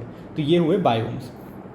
अब इंडिया में बायोस्फीयर के बारे में बात करें तो यहाँ पे India is one of the 17 mega diverse countries. इसमें 8% ग्लोबल बायोडाइवर्सिटी है, 4 ग्लोबल बायोडाइवर्सिटी हॉटस्पॉट है। इंडिया इंडो बर्मा जो कि ये वाला रीजन है, देन ये Himalaya, then western Ghats and Sri Lanka ये वाला रीजन, एंड देन सुंडालैंड जो कि हुआ निकोबार आइलैंड्स। तो यहाँ पे सुंडालैंड शुरू होता है, इंडिया केवल निकोबार इसमें पड़ता है, राइट। ये कुछ स्टेटिस्टिक्स हैं, ये सारे आप याद करके रखें, आपके एग्जाम्स में बहुत काम आएंगे, आपका आंसर्स का एनरिचमेंट करने में। डेटा स्टेटिस्टिक्स, अगर आपने कल का वीडियो देखा होगा मेरा आंसर राइटिंग का, तो उसमें आपने नोटिस किया होगा मैंने बहुत एम्फोसाइज किया था स्टेटिस्टिक्स पे, तो ये आपको बहुत काम आने वाले हैं। थ्रेट्स टू बायोडाइवर्सिटी, अगेन जैसे हर टॉपिक को डिस्कस किया वैसे ही डिफॉरेस्टेशन, अर्बनाइजेशन, शहरीकरण हो गया, फ्रैगमेंटेशन, इस जब टूट जाता है कोई भी फॉरेस्ट अलग अलग हिस्सों में, विभिन्न भागों में, जब एक कोई फॉरेस्ट है और आप यहाँ से एक हाईवे दौड़ा दें तो ये फॉरेस्ट 2 पार्ट में टूट जाता है, तो ये फ्रैगमेंटेशन है। ये किस तरीके से इम्पैक्ट करता है, ये हम बायोस्फीयर, जब हम कल बायोडाइवर्सिटी डिस्कस करेंगे, जब भी बायोडाइवर्सिटी डिस्कस करेंगे तो definitely we will go through it more carefully. इसको actually there is a term, इसको बोलते हैं ईविल क्वार्टेट। मैं इसका हिंदी टर्म मुझे नहीं पता, बट ईविल क्वार्टेट का मतलब है ये 4 समस्या जो जिसकी वजह से सारे बायोस्फीयर के प्रॉब्लम्स जन्म लेते हैं, जिसके बारे में हम बात करेंगे। Pollution, climate change, invasive species. Invasive species आपने पढ़ा होगा, वो स्पीशीज़ जो नेचुरली वहाँ नहीं पाए जाते थे, कहीं और पाए जाते थे, पर आपने उसे ह्यूमन एक्टिविटी ने उससे वहाँ किसी दूसरे क्षेत्र से लाके दूसरे क्षेत्र में इंट्रोड्यूस कर दिया। वंस यहाँ इंट्रोड्यूस हो गया, ये एलियन है, लेकिन जो कंडीशंस मिले वो इसको इतने पर्याप्त मिल गए कि ये बहुत तेज़ी से ग्रो करने लगे। बट क्योंकि ये यहाँ के नहीं हैं, इनको काउंटर करने के लिए कोई और सिस्टम प्लेस में है नहीं, कोई इनको खाने के लिए कोई दूसरा जानवर नहीं है, उसके ग्रोथ को रोकने के लिए कोई दूसरा प्लांट नहीं है। तो ये इस तरीके के स्पीशीज़ इन्वेजिव स्पीशीज़ हैं और ये बहुत ही मेजर प्रॉब्लम है जो लोकल इकोसिस्टम्स या इवन रीजनल इकोसिस्टम को बहुत मैसिवली अफेक्ट करता है। ओवर एक्सप्लॉयटेशन, मतलब जब ह्यूमंस ओवर कोई भी रिसोर्स को इतना हद तक एक्सप्लॉयट करके वो डिग्रेड हो जाए, उसके बाद वो यूज़ करने के लायक नहीं रहे, तो दैट इज़ ओवर एक्सप्लॉयटेशन। जैसे फिशिंग, तो देयर आर मैनी एरियाज जहाँ पे फिशिंग इतना हाई क्वांटिटी में होता है कि फ़िश का क्वांटिटीज़ ओवरऑल रिड्यूस हो गया है। जैसे आपको पता होगा जो आपका ट्यूना प्रोड्यूसिंग रीजन्स है जापान और ये सब में, यहाँ पे ये वाले प्रॉब्लम स्पेसिफिकली इंक्रीज़ कर रहा है। कंजर्वेशन स्ट्रैटेजी, तो ये हम बहुत डेप्थ में डिस्कस करेंगे, बट इन सिटू मतलब आप जहाँ पे एग्जिस्ट कर रहा है बायोस्फीयर ऑलरेडी, आप वहीं पे कंजर्व करें। इसके लिए protected areas, national parks, wild life sanctuaries, biosphere reserves, ये सब आते हैं। एंड देन एक्स सिटू, मतलब आप बायोस्फीयर का जो लाइफ है, आप लाइफ को उसके जोन में नहीं प्रोटेक्ट कर रहे हैं, आप उसको वहाँ से निकाल के कहीं और प्रोटेक्ट करते हैं, जैसे zoos, seed vaults, gene banks, botanical gardens, ये सारे चीज़ हो गए। Legislation we have discussed, and then community led movements, ये सारे गुड अच्छे एग्जांपल्स हैं, आप सबको अपने पास रखेंगे। बायोस्फीयर रिजर्व्स, इस पर बात हो चुकी है। And then answer writing framework for this is also available, आप इसको यूज़ करेंगे अपने आंसर्स लिखते वक्त। तो now we have covered 2 sections and it has almost been 1 hour 20 minutes. Now within the next 20 minutes I hope to finish these 2. This is a very important and very crucial part of the syllabus. मेरे हिसाब से जो पहला वाला unit है, इससे सबसे ज़्यादा क्वेश्चन जहाँ से बनने वाले हैं वो यही है, part 3 and part 4, which is impact of man and environment and man environment relationship, कि मानव का पर्यावरण के साथ रिलेशनशिप और किस तरीके से ये रिलेशनशिप अलग अलग चरणों से गुजरा है, उसको लेके जो डिबेट है वो सबसे इंपॉर्टेंट रहेगा आज के लिए। एंड सबसे ज़्यादा कंटेंट भी आपको यहीं पे मिलने वाला है, इसी कंटेंट को आप यूज़ करेंगे अपने आंसर्स को इनरिच करने के लिए और गुड क्वालिटी आंसर्स लिखने के लिए। ये जो पहला यूनिट है ओवरऑल, इसका इंपॉर्टेंस आपको फील होगा हर यूनिट में। जब हम कल से बाकी सारे स्पेसिफिक टॉपिक्स और इश्यूज़ भी डिस्कस करेंगे, तब आप नोटिस करेंगे कैसे मैं यहाँ पे जो डिबेट्स हम कर रहे हैं उसको मैं ला के लिंक करूँगा, ताकि आपका आंसर का क्वालिटी, आपका अंडरस्टैंडिंग का क्वालिटी और ज़्यादा अकेडमिक हो और ज़्यादा इन डेप्थ हो। आपको याद रखना है कि ये ऑप्शनल का पेपर है, ये जनरल स्टडीज़ का पेपर नहीं है। तो आप इस तरीके से नहीं कर सकते हैं कि आप बहुत जनरलिस्टिक अंडरस्टैंडिंग लेके जाएं और आप केवल जो सुपरफिशियल नॉलेज है उसके बेसिस पर ही आप अपने आंसर्स को लिख दें और उम्मीद करें कि काफ़ी अच्छे स्कोर्स मिलने वाले हैं। वैसा नहीं होगा। तो उसके लिए आपको इन सारे कीवर्ड्स, इन सारे इंपॉर्टेंट पॉइंट्स को एक जगह कंपाइल करके रखना होगा। तो मैं ये सारे नोट्स आपको इंग्लिश हिंदी दोनों में प्रोवाइड करूँगा।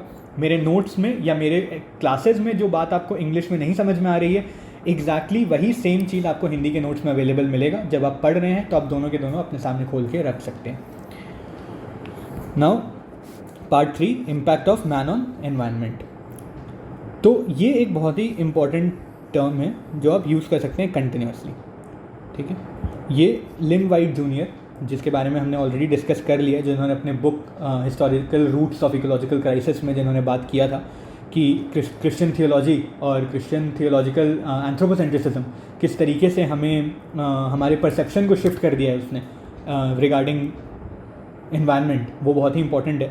तो वो हमारा क्रिटिकल बेस है, वो हमारा क्रूशियल बेस है, जिसके बेसिस पे हम सारे अंडरस्टैंडिंग को डेवलप करेंगे।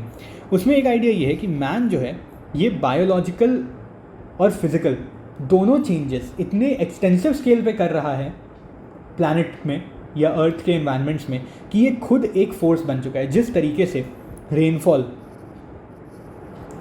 शेप कर सकता है एक कंप्लीट इकोसिस्टम को, अगर मरुस्थली है, अगर डेजर्ट है और वहाँ अचानक से बारिश हो जाए किसी कारण से, ऐसा सिस्टम्स चेंज कर जाए कि बारिश हो जाए और सॉइल का क्वालिटी इंप्रूव कर जाए, लाइफ डेवलप कर जाए, वही area at some point of time can become a degraded forest, can later become a rain forest. And ये बहुत ही मेजर शिफ्ट है सक्सेशन, इकोलॉजिकल सक्सेशन का जो कंसेप्ट है, ये क्या है, एक पर्टिकुलर फोर्स अप्लाई हो रहा है या कई अलग अलग फोर्स अप्लाई हो रहे हैं, जिसकी वजह से एक पर्टिकुलर एरिया या एक पर्टिकुलर डोमेन कम्प्लीटली ट्रांसफॉर्म हो जा रहा है किसी दूसरे डोमेन को। अब ये जो कंसेप्ट है ये कहता है कि मैन अपने आप में एक इस तरीके का फोर्स बन चुका है। जिस तरीके से किसी नदी का बहना रुक जाना एक डेजर्ट क्रिएट कर सकता है, उसी तरीके से ह्यूमन एक्टिविटी भी डेजर्ट्स क्रिएट कर सकता है, ऑल्टरनेटिवली फॉरेस्ट क्रिएट कर सकता है। ये बहुत ही इंपॉर्टेंट अंडरस्टैंडिंग है कि man due to our economic activity, due to the industrial scale, जो औद्योगिक स्केल पे हम काम कर रहे हैं, हम कंप्लीटली मतलब इस ग्लोब को रीशेप करने का क्षमता रखते हैं। तो ये बहुत ही इंपॉर्टेंट है कि as a biophysical force and as a cultural force हमने काफ़ी ज़्यादा चेंज कर दिया है और हम काफ़ी ज़्यादा चेंज कर रहे हैं। ये कल्चरल फोर्स इज एग्जैक्टली जो लिन वाइट जूनियर बात करते हैं। हमारा कल्चरल कंसेप्शन जो है ये किस तरीके से ड्राइव करता है हमें बायोफिजिकली कम्प्लीटली अर्थ को रीइन्वेंट करने के लिए, ठीक है। इनफैक्ट एक टर्म है यहाँ पे, इसका हिंदी इक्विवेलेंट मुझे नहीं पता पर आपको खोजना पड़ेगा, टेराफॉर्मिंग। तो ये साइंस फिक्शन में बहुत कॉमनली आप पाते होंगे, जिसमें कहा जाता है कि अगर आप एक ऐसे प्लैनेट पे जाते हैं जिसमें लाइफ नहीं है तो ह्यूमंस अपने इंटरवेंशन से इसको टेराफॉर्म कर सकते हैं, इसको अपने लिए अपने कंडीशंस को रहने के हिसाब से कन्वर्ट कर सकते हैं। और एक मूवी है अगेन द मार्शियन, ये भी अगर आप देखेंगे इसमें ये वाले कंसेप्ट को डिस्कस किया जाता है कि किस तरीके से एक एस्ट्रोनॉट जो मार्स पे फंस जाता है वो खुद से वहाँ पे कुछ प्लांट ग्रो करता है, खुद से वहाँ एग्रीकल्चर शुरू करता है लिमिटेड स्केल पे ताकि वो रह पाए। अगर इसी चीज़ को आप मैसिव स्केल पे ग्लोबल स्केल पे करना शुरू कर दें तो आप प्लानिटरली उसको टेराफॉर्म कर रहे होंगे। और ये माना जाता है कि हमने बहुत हद तक अपने ही अर्थ को एक दूसरे ही फॉर्म में ट्रांसफॉर्म कर दिया है। तो अनलाइक एनी अदर स्पीशीज़ होमो सेपियंस मतलब humans have exerted unprecedented influence, हमारे जैसा कोई और स्पीशीज़ नहीं जो इतना ज़्यादा इन्फ्लुएंस करता है एनवायरनमेंट को। We have transformed ecosystems, altered climate pattern, domesticated landscapes, restructured evolutionary trajectories, completely change कर दिया। इसका बहुत ही इंपॉर्टेंट एग्जाम्पल है डॉग्स। एक कंप्लीट स्पीशीज़ है जो एग्जिस्ट करता है बस क्योंकि ह्यूमंस थे। इनिशियली आपको पता होगा ये वुल्व्स थे जो पैक्स में हंट करते थे, बहुत अग्रेसिव थे, पर विद टाइम जब ह्यूमंस के साथ इनका इंटरेक्शन शुरू हुआ तो जो वीक उसमें से कुछ वुल्व्स थे या वो वुल्व्स जो बहुत काम आते थे हंटिंग के पर्पज़ से और गार्डिंग के पर्पज़ से, वो धीरे धीरे ह्यूमंस के साथ ह्यूमंस ने उन्हें डोमेस्टिकेट किया। विद टाइम एक बहुत इंपॉर्टेंट फैक्टर उन्होंने एवोल्यूशनरीली देखा कि जो वुल्व्स ज़्यादा क्यूट हैं, जो ज़्यादा छोटे हैं, जो ज़्यादा ह्यूमंस के साथ जेल कर पा रहे हैं, वो डॉग्स ह्यूमंस को ज़्यादा भा रहे हैं, वो उन्हें ज़्यादा डोमेस्टिकेट कर रहे हैं, ज़्यादा पास रख रहे हैं, ज़्यादा खाना दे रहे हैं। तो ये एक एवोल्यूशनरी चेंज हमने कर दिया एक तरीके से डॉग्स को वुल्व से इवॉल्व करके या ब्रीड करके। तो इस तरीके से हमने बहुत मैसिव स्केल पे इस अर्थ पे चेंजेस लाए हैं और ये चेंजेस अभी इंक्रीज ही कर रहे हैं in its scope, in its capacity, in its depth. तो ये बहुत इंपॉर्टेंट टाइम है जब हम रुकें एक सेकंड के लिए और ये सोचें और ये प्रश्न पूछें कि हमें किस हद तक जाना है, हमें किस हद तक ट्रांसफॉर्मेशन करना है। Now next topic is typology of human impacts, मतलब अलग अलग तरीके के जो इम्पैक्ट हुए हैं वो कैसे कैसे हैं। तो इसमें आई थिंक मेरे नोट्स से ये वाला पर्टिकुलर पार्ट यहाँ पे मिसिंग है, बट आपके नोट्स में अवेलेबल होगा, इफ़ नॉट तो ये टेक्स्ट बुक में अवेलेबल है। अलग अलग तरीके के इम्पैक्ट्स हैं, जैसे there is reversible impact, there is irreversible impact, there is direct impact and there is indirect impact. तो ये सारे बहुत ही स्ट्रेट फॉरवर्ड हैं। जो चेंजेस ह्यूमन ने इतने हद तक कर दिया, वो क्लाइमेट टिपिंग पॉइंट या पर्टिकुलर इकोसिस्टम टिपिंग पॉइंट के बियॉन्ड कर दिया, वो चेंजेस वापस हम नहीं ला सकते हैं, तो वो इरिवर्सिबल चेंजेस हैं। बट कुछ चेंजेस ऐसे हैं जो रिवर्सिबल हैं, जैसे कोई एरिया जहाँ पे सॉइल इरोजन हो रहा है, अगर आप वहाँ पे फर्टिलाइज़र पेस्टिसाइड का यूज़ कम कर दें, वहाँ पे एग्रो फॉरेस्ट्री शुरू कर दें, क्लाइमेट स्मार्ट एग्रीकल्चर करना शुरू कर दें, तो आप पाएंगे कि विद टाइम वही एनवायरनमेंट वापस अपने ओरिजिनल स्टेट पे रिटर्न कर जाता है। तो ये रिवर्सिबल चेंजेस के एग्जांपल हैं। Then there is direct and indirect impact. Direct impact वो है जहाँ डायरेक्टली हम जाके नेचर में कुछ चेंज करें, इनडायरेक्टली जहाँ हमारे कोई एक्टिविटी के वजह से एक रिपलिंग इफेक्ट है जो ओवरऑल किसी दूसरे बायोस्फीयर, दूसरे सिस्टम को इम्पैक्ट कर रहा है, जिसका बहुत important example is acid rain. आपका रेन्स, आपका कार्बन डाइऑक्साइड प्रोडक्शन या sulphur dioxide and nitrogen dioxide production जो आपके इंडस्ट्रीज से हो रहा है, आपके फैक्ट्रीज, आपके कारखानों से हो रहा है, आपके गाड़ियों से हो रहा है, वो with wind it gets carried forward to may be एकदम अर्थ के किसी दूसरे कोने में जाके वो एसिड रेन के फॉर्मेट में गिर रहा है। तो ये एक रिपलिंग इफेक्ट है जो डायरेक्टली हमने उस पर्टिकुलर रेन फॉरेस्ट को मे बी इम्पैक्ट नहीं किया जहाँ एसिड रेन हुआ, हमने खुद जाके वहाँ कोई छेड़छाड़ नहीं किया, पर हमारे एक्टिविटी ने एक रिपल इफेक्ट के थ्रू वहाँ पे डैमेज किया या वहाँ पे कोई चेंज लाया। तो ये there are different types of human impacts. तो ये आंसर राइटिंग में ये बहुत ही अच्छा फ्रेमवर्क का काम करेगा, फ्रेमवर्क जिसमें आप डिसाइड कर सकते हैं कि किस तरीके से आपको एक पर्टिकुलर आंसर लिखना है। अगर क्वेश्चन आता है discuss the impact of humans on environment, आप ये एक फ्रेमवर्क फॉलो कर सकते हैं कि these are the direct impact, these are indirect impact, these are reversible, these are irreversible. आप ज़रूर टेस्ट जो ई बुक फॉर्मेट में मैंने नोट्स दिया उसमें ये वाला सेक्शन ध्यान से पढ़ लेंगे, तो ये बहुत ही क्लियर है, बहुत ही डायरेक्ट है। नाउ अकेडमिक पर्सपेक्टिव कि स्कॉलर्स कैसे फ्रेम कर रहे हैं इस प्रॉब्लम को, तो इसमें हमने थियोलॉजिकल जो क्रिटिक था ये फॉलो कर लिया ऑलरेडी, लिन वाइट जूनियर का, बैरी कॉमनर का भी हमने डिस्कस कर लिया। इन्होंने 4 लॉज ऑफ इकोलॉजी दिया था जो हम कल बहुत ही डेप्थ में डिस्कस करने वाले हैं। इनफैक्ट हम कल 10 लॉज ऑफ इकोलॉजी डिस्कस करेंगे जो फॉर्म करेगा फाउंडेशन हमारे इकोसिस्टम के नॉलेज का। तो इसमें इन्होंने कहा जैसे everything is connected to everything else, मतलब अगर आप एक जगह पे कुछ चेंज करते हैं, इसका चेंज किस तरीके से कहीं और होगा आप नहीं जानते हैं। इसके बारे में भी एक बहुत इंटरेस्टिंग कंसेप्ट है बटरफ्लाई इफेक्ट, आपने सुना होगा। बटरफ्लाई इफेक्ट ये कहता है कि देश दुनिया के किसी भी कोने में एक तितली के पंख फड़फड़ाने से जो चेंजेस हो रहे हैं, जो माइक्रो चेंजेस हो रहे हैं वहाँ के विंड पैटर्न में, उसका रिपल इफेक्ट इतना ज़्यादा मैग्नीफाई हो सकता है कि दुनिया के दूसरे कोने में एक साइक्लोन आए या एक विंड पैटर्न चेंज हो जाए। ये थियोरेटिकल आइडिया है, पर this is what Barry Commoner का पहला law of one of the laws of physiology says कि everything is connected to everything else, everything must go somewhere. कि अगर आप कोई चीज़ निकाल रहे हैं, आप कोई चीज़ प्रोड्यूस कर रहे हैं, उसको कहीं ना कहीं तो जाके सेटल करना ही करना है। आप एक्सपेक्ट नहीं कर सकते जैसे, and this is more important in terms of waste and emissions. अगर आप वेस्ट प्रोडक्शन कर रहे हैं और आपने उसे उस पर्टिकुलर एरिया से निकाल दिया, इसका ये मतलब नहीं है कि आपने कंप्लीटली उस प्रॉब्लम को सॉल्व कर दिया, वो किसी ना किसी फॉर्मेट में तो कहीं ना कहीं जाके डिपॉजिट हो रहा है। इसका again very good example that you can use micro plastics. Micro plastics became a very big crisis, in fact आज के डेट में it's a very big crisis for marine organism. जो जीव जंतु पानी में रहते हैं, स्पेशली ओशंस में रहते हैं, उनका हेल्थ सिस्टम डिसरप्ट हो चुका है ड्यू टू माइक्रो प्लास्टिक्स जो हमारे डेली यूज़ ऑब्जेक्ट्स में पाए जा रहे हैं, जो हमें दिखते भी नहीं हैं। तो ये उस तरीके से हमें ये ध्यान में रखना है कि इकोलॉजी इतना वेल कनेक्टेड है कि हर चीज़, कार्बन डाइऑक्साइड, नाइट्रोजन डाइऑक्साइड जब इन हवा में रिलीज़ कर रहे हैं, पर कहीं ना किसी फॉर्मेट में वो कहीं ना कहीं इम्पैक्ट करेगा। नेचर नोज बेस्ट, कि नेचर को बेस्ट पता है क्या कोर्स लेना है। Humans should not interfere a lot, and then there is no such thing as a free lunch. ये सब कनेक्टेड एक दूसरे से, कि आप एक्सपेक्ट नहीं कर सकते हैं कि आप एनवायरनमेंट को डिग्रेड करें और उसका कोई नेगेटिव इम्पैक्ट आप पे as humans, as a society, as a health आप पे नहीं पड़े। तो इन्होंने सिस्टेमिक पोल्यूशन किस तरीके से मास के स्केल पे हर पर्टिकुलर सिस्टम में किस तरीके से पोल्यूशन है उसके बारे में बात किया। उन्होंने लीनियर इकोनॉमी को में क्या क्या प्रॉब्लम है। लीनियर इकोनॉमी क्या है कि प्रोडक्शन हुआ, यूज़ हुआ, वेस्ट हुआ। पर हम आज के डेट में बात करते हैं सर्कुलर इकोनॉमी के बारे में, जो इसी को काउंटर करता है। यही जो फ्लॉ बैरी कॉमनर पॉइंट आउट करते हैं, इसको ये करते हैं। इसी को जब हम रीयूज़, रिसाइकल करते हैं तो फिर ये वापस हमारे इकोनॉमी का हिस्सा बन जाता है, and therefore it becomes a circular economy.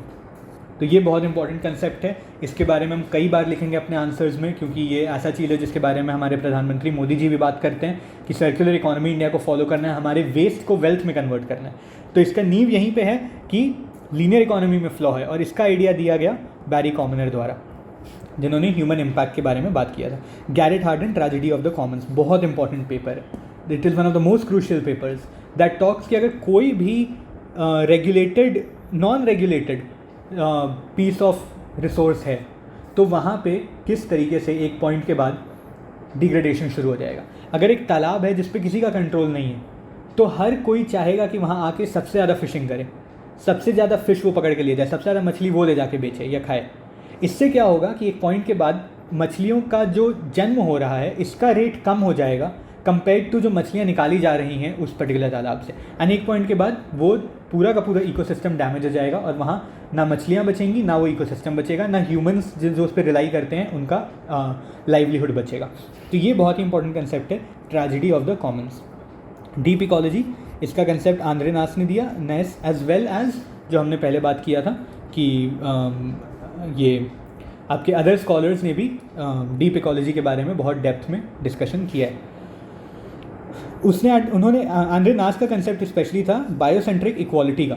ये क्या बोल रहा है कि every species has an equal right to exist. ऐसा नहीं है कि humans through its impacts can decide कि कौन सा स्पीशीज़ एग्जिस्ट करने के हकदार है और कौन सा नहीं है।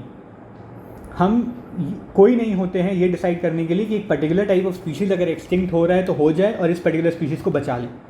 तो ये इन्होंने बायोसेंट्रिक इक्वालिटी की बात की कि with in nature every single species has an equal right to exist, and human activities are interrupting that right, they are disrupting that, वो जो हक है उसे हम ले रहे हैं। Called for reduce human consumption, ecological humility, eco feminism. ये अपने वंदना शिवा जी का नाम सुना होगा। ये बहुत ही रिनाउंड इको फेमिनिस्ट स्कॉलर हैं जो पेट्रियार्की और कैपिटलिज्म के मिक्सचर से किस तरीके से हमारा एनवायरमेंटल डैमेज हो रहा है इसके बारे में बहुत ज़्यादा इनका वर्क है। इन्होंने स्पेशली बात किया है with regards to agricultural systems किस तरीके से हमारा जो एग्रीकल्चरल प्रैक्टिस है जो डिपेंडेंट है पेस्टिसाइड्स और फर्टिलाइज़र, इस पे किस तरीके से ये आज के डेट में हमारे लिए प्रॉब्लम क्रिएट कर रहा है, इसको लेके इकोफेमिनिज्म को लेके वंदना शिवा का बहुत मेजर फ़र्क है। तो ये भी बहुत ही कोटेबल है, हमारे बहुत सारे आंसर्स में ये काम आएंगे। अब real world dimension of human impact, ये again these are direct problems. तो प्रॉब्लम्स हम डिस्कस करने वाले हैं जैसे मैंने पहले बताया आगे के यूनिट्स में, बट ये सारे पॉइंट्स मैंने यहाँ पे प्रोवाइड कर दिए हैं। Land use change and deforestation मैं बस जल्दी जल्दी डिस्कस कर देता हूँ in case you do not know any of it. Land use change मतलब वो सारे चेंजेस जिसकी वजह से एक पर्टिकुलर टाइप का लैंड जिस पे एक पर्टिकुलर टाइप का इकोसिस्टम एग्जिस्ट करता था वो दूसरे में कन्वर्ट हो जाता है। तो अगर मानिए यहाँ पे पहले फॉरेस्ट हुआ करते थे and with time human activity की वजह से यहाँ पे फील्ड्स हो गए, एग्रीकल्चरल फील्ड हो गया जहाँ पे आप खेती करना शुरू कर दिए इसको डिफॉरेस्ट करके। So this is land use change. From forests it became agricultural lands, ठीक है। So this is land use change. Deforestation हमें पता है, ये अभी जस्ट इस एग्जाम्पल का पार्ट है। फॉरेस्ट को काटना, उसे खाली करना, इसे डिफॉरेस्टेशन कहते हैं। ये सारे बहुत अच्छे एग्जाम्पल हैं इसके। केस स्टडी यहाँ झारखंड से रिलेटेड भी केस स्टडी दिया है मैंने। एयर वाटर सॉइल पोल्यूशन, ये सब बहुत सिंपल है, इसमें मैं एक्सप्लेन करने नहीं उचित समझता हूँ। क्लाइमेट चेंज, ग्लोबल वार्मिंग, ये बहुत मेजर टॉपिक्स हैं, इसके बारे में बहुत डेप्थ में डिस्कस करने वाले हैं in the future. Biodiversity loss, ये तो प्रॉब्ली कल ही डिस्कस होगा। बायोडाइवर्सिटी लॉस मतलब किस तरीके से या तो नंबर ऑफ स्पीशीज़ या डेंस पॉपुलेशन ऑफ स्पीशीज़ कम हो रहा है, इसे हम कहते हैं बायोडाइवर्सिटी लॉस। या विद इन एन एरिया अलग अलग टाइप के इकोसिस्टम अगर थे और ये एक पॉइंट के बाद केवल 2 तरीके के इकोसिस्टम या 3 तरीके के इकोसिस्टम में बच गए, तो ये भी बायोडाइवर्सिटी लॉस का पार्ट हुआ। जैसे मानिए किसी एक क्षेत्र में पहले यहाँ पे एग्रीकल्चरल फील्ड था, यहाँ पे रेन फॉरेस्ट, यहाँ पे फॉरेस्ट था, यहाँ पे ग्रासलैंड था, यहाँ पे वाटर बॉडी था, पर एक पॉइंट के बाद यहाँ पे वाटर बॉडी बचता है, यहाँ पे एग्रीकल्चरल फील्ड बचता है, यहाँ पे फॉरेस्ट बचता है। ये बाकी सारा तरीके के ये ग्रासलैंड चले जाते हैं, यहाँ पे फैलो लैंड्स है ये चले जाते हैं। तो ये भी आपका लॉस ऑफ बायोडाइवर्सिटी ही है, क्योंकि उतने तरीके के सिस्टम्स, उतने तरीके के प्रोसेसेस आपसे आपका लॉस हो चुका है।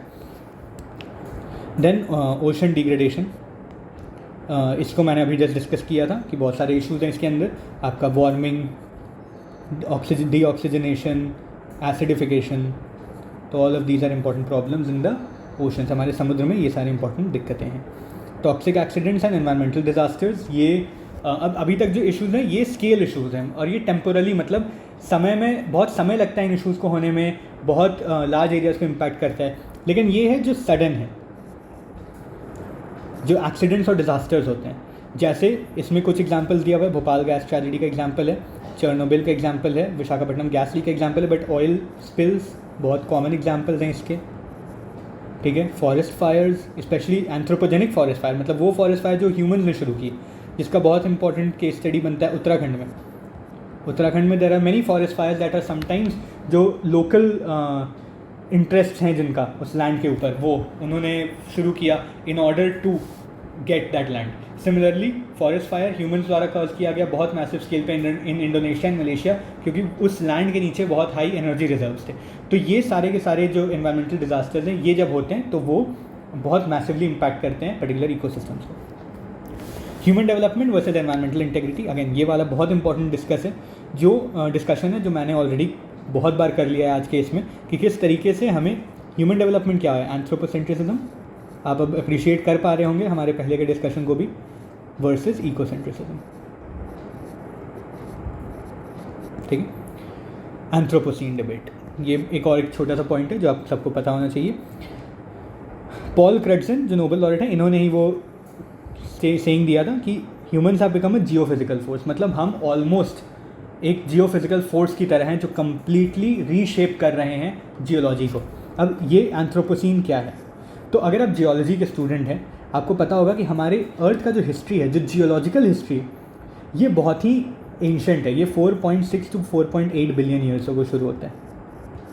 उस समय से अभी तक के ह्यूमंस के आने को, ह्यूमंस लगभग यहाँ पे 6 मिलियन ईयर्स अगो आए हैं, वो भी not in homo sapiens form. तो इस पूरे फेज में देयर आर वेरियस क्लासिफिकेशंस, हम अलग अलग पार्ट्स में इसे तोड़ते हैं। इस बेसिस पे कि उस समय क्या जियोलॉजिकल फिनोमेना एक्टिव था। जैसे अर्ली एजेस में आपका जब एटमॉस्फेयर भी अभी फॉर्म नहीं हुआ था ठीक से, आपके ओशंस नहीं फॉर्म हुए थे ठीक से, केवल एक molten lava and rock structure था, तो उस समय जो जियोलॉजिकल प्रोसेसेस एक्टिव थे वो विद टाइम चेंज हो गए। उसके बाद जब लाइफ उत्पन्न होने लगा, जब लाइफ आने लगा, उसके बाद जियोलॉजिकल प्रोसेसेस किस तरीके से चेंज हुए, किस तरीके से आपके कॉन्टिनेंट्स फॉर्म हुए, डिसइंटीग्रेट हुए, सुपर कॉन्टिनेंट्स फॉर्म हुए, फिर डिसइंटीग्रेट हुए, वो सारे डिस्कशंस। अब पॉल क्रटन का ये मानना है कि ह्यूमंस अब खुद अपने आप में कितना इंपॉर्टेंट फोर्स बन गया। जिस तरीके से अर्थक्वेक्स, वोल्केनोज, मीटियर्स शेप कर रहा था ह्यूमन हिस्ट्री को, जियोलॉजिकल हिस्ट्री को, ये जो लाइंस हम ड्रॉ कर रहे हैं, ये जो क्लासिफिकेशन हम ड्रॉ कर रहे हैं, ये उन चेंजेस के बेसिस पे हो रहा था, एक्सटिंक्शंस के बेसिस पे हो रहा था जो अलग अलग समय पे हो रहे थे। Humans now have become another force जो ये चेंजेस ला रहे हैं, एंड इसके वजह से एक नया एज है एंथ्रोपोसीन एज या एंथ्रोपोसीन एपॉक। मतलब वो एपॉक या वो टाइम पीरियड जब ह्यूमंस डोमिनेंट जियोफिजिकल फोर्स हैं, जब हमारा एक्टिविटीज़ शेप कर रहा है जियोलॉजी को। तो ये बहुत ही इंपॉर्टेंट कॉन्सेप्ट है, बहुत ही इंपॉर्टेंट थ्योरी है, जिसको लेके बहुत सारे डिस्कशन किया जा रहा है। अब थोड़ा अगर हम लोग साइंटिफिकली जाते हैं तो ये जो जियोलॉजिकल हम क्राइटेरिया बनाते हैं, ये स्ट्रैटिफिकेशन टेक्निक के बेसिस पे होता है। मतलब अगर आप खोदना शुरू करें फ्रॉम सॉइल लेयर डाउनवर्ड्स, तो अलग अलग लेयर में आपको अलग तरीके के रॉक्स, मे बी अलग तरीके के फॉसिल्स, मे बी अलग तरीके के डिपॉजिट्स, जैसे ऐश जो कि मे बी वॉल्केनिज्म के समय हुआ, ये मिलेगा। तो अब ये मानना है कि इस पॉइंट ऑफ टाइम पे ऑलमोस्ट पूरे अर्थ के ऊपर you can find a layer of rocks या a layer which is not natural, which is artificial, जो ह्यूमंस ने क्रिएट किया, जैसे कि कॉन्क्रीट, जैसे प्लास्टिक, जैसे एग्रीकल्चरल फील्ड्स। सो ये बहुत ही इंपॉर्टेंट क्लासिफिकेशन है in the history of humans, in the history of earth geology. Indian context, इसमें कुछ एग्जांपल्स मैंने दिए हैं, आंसर राइटिंग फ्रेमवर्क मैंने प्रोवाइड कर दिया, इस पर हम ज़्यादा टाइम नहीं स्पेंड करेंगे। नाउ लास्ट पार्ट, ये बेसिकली क्रोनोलॉजिकली हम सब चीज़ को एक साथ ला रहे हैं। अभी तक हमने जितनी पढ़ाई की है ये हम क्रोनोलॉजिकली एक साथ ला रहे हैं, एंड इसमें सबसे इंपॉर्टेंट पार्ट वो होगा जब हम एंड में डिस्कस करेंगे कि फ्यूचर क्या है, क्योंकि आज के समय जो क्वेश्चंस भी आएंगे आपके, वो कहीं ना कहीं ये डिस्कस करेंगे कि सोल्यूशंस क्या होने चाहिए। तो वो सोल्यूशन आप कैसे जनरेट करेंगे, क्या आपका थॉट प्रोसेस होना चाहिए उसके पीछे, इसके लिए हम उस पार्ट पे आने वाले हैं। तो human environment relationship through the ages, तो ये जो जर्नी रहा है ह्यूमन एनवायरनमेंट रिलेशनशिप का, आपने ऑलरेडी देखा। पहले एक प्रिमिटिव अंडरस्टैंडिंग था, तो ये रहा आपका फेज़ 1, ठीक है, period of hunting and food gathering. But before we come here, let me just discuss कि ये क्या क्या मेनली किस तरीके से ट्रांसफॉर्मेशन हुआ था। जो प्रिमिटिव डिपेंडेंसी था, मतलब हम डिपेंडेंट है एनवायरनमेंट पे, वहाँ से ट्रांसफॉर्मेटिव डोमिनेंस का फेज़ आ गया, मतलब जहाँ हम एनवायरनमेंट को शेप कर रहे हैं। और ये पूरे एज को हम 3 बेसिक पार्ट्स में डिवाइड करने वाले हैं, और हर हिस्टोरिकल फेज़ में आप देखेंगे कि जो चेंजेस आए वो टूल्स और टेक्नोलॉजीज़ में आए सबसे पहले, but secondly ethical and cognitive frameworks में भी आए। मतलब हमारे सोचने के तरीके में, किस तरीके से हमने एनवायरनमेंट को परसीव किया, किस तरीके से हमारे फीलिंग्स जो थे एनवायरनमेंट को लेके कैसे चेंज हुए, वो इंपॉर्टेंट है। अगेन आई गो बैक, जो इनिशियल हमने डेफिनेशन की बात की थी, सोशियो कल्चरल आइडियोलॉजी, इसका इंपॉर्टेंस यहाँ पे हमें वापस देखने मिलेगा। तो ये आप नोटिस कर रहे होंगे कैसे पूरा का पूरा टॉपिक एक वेल टाइड कंसेप्ट है कि humans, the evolution of environmental science as a discipline, evolution of humans, evolution of human growth and the evolution of human relationship with environment, किस तरीके से साथ में प्रोग्रेस किया है। तो phase 1 period of hunting and food gathering, this is up to 10,000 BC, मतलब जब तक एग्रीकल्चर नहीं शुरू हुआ। सो एग्रीकल्चरल रेवोल्यूशन के पहले के फेज़ को हम फेज़ 1 बोलेंगे। अब इस फेज़ में आप ध्यान दीजिए, ये पेलियोलिथिक मीसोलिथिक एरा था जिसमें पैसिव अडेप्टेशन था एनवायरनमेंट से। मतलब एनवायरनमेंट ने अगर बाढ़ ले आया, अगर उसने अर्थक्वेक कर दिया, अगर नेचुरली कोई भी सिस्टम आउट ऑफ प्लेस हो गया, human had no option but to move away. Secondly, अगर किसी ज़मीन पे केवल वीट उग सकता है जहाँ पे राइस पॉसिबल नहीं है क्योंकि वहाँ पानी नहीं है, ह्यूमंस हैड नो ऑप्शन, पर उन्हें वहाँ पे वीट ही ग्रो करना है, वहाँ गेहूँ की ही खेती होगी। अगर किसी एरिया में जो नेचुरल रिसोर्स हैं वो अवेलेबल नहीं है कोई पर्टिकुलर इकोनॉमिक एक्टिविटी करने के लिए, जैसे मानिए टेक्सटाइल इंडस्ट्री को ग्रो करने के लिए वहाँ पे कुछ नहीं है, कॉटन का ग्रोथ नहीं है, तो humans had two by cotton from other places. इसीलिए इंडिया में जैसे कॉटन का ग्रोथ होता था, यहाँ पे टेक्सटाइल बनते थे, तो अलग अलग देशों से लोग ट्रेड करते थे ड्यू टू दीज रीजन्स। ये तो ऐसे बात है, इस समय trade had not yet started, but it was a passive adaptation. Basically जो एनवायरनमेंट ने कर दिया, हम पैसिवली चुप हो गए, हमें मानना है, फिर चाहे वो हमें सपोर्ट करे या हमारे खिलाफ जाए। इस समय लाइफ नोमैडिक था, मतलब ह्यूमंस एक जगह से दूसरे जगह जाते थे, कहीं पे सेटल्ड नहीं थे, स्मॉल ग्रुप्स में रहते थे। हमारे सिविलाइजेशन का साइज़ बड़ा नहीं हुआ था, क्योंकि बड़े सोसाइटीज़ को रहने के लिए साथ में आपको चाहिए होता है constant source of food, administrative mechanisms, code of law and ethics, and ये सारी चीज़ पॉसिबल नहीं है जब आपका खुद का कंट्रोल नहीं है आपके फूड प्रोडक्शन पे।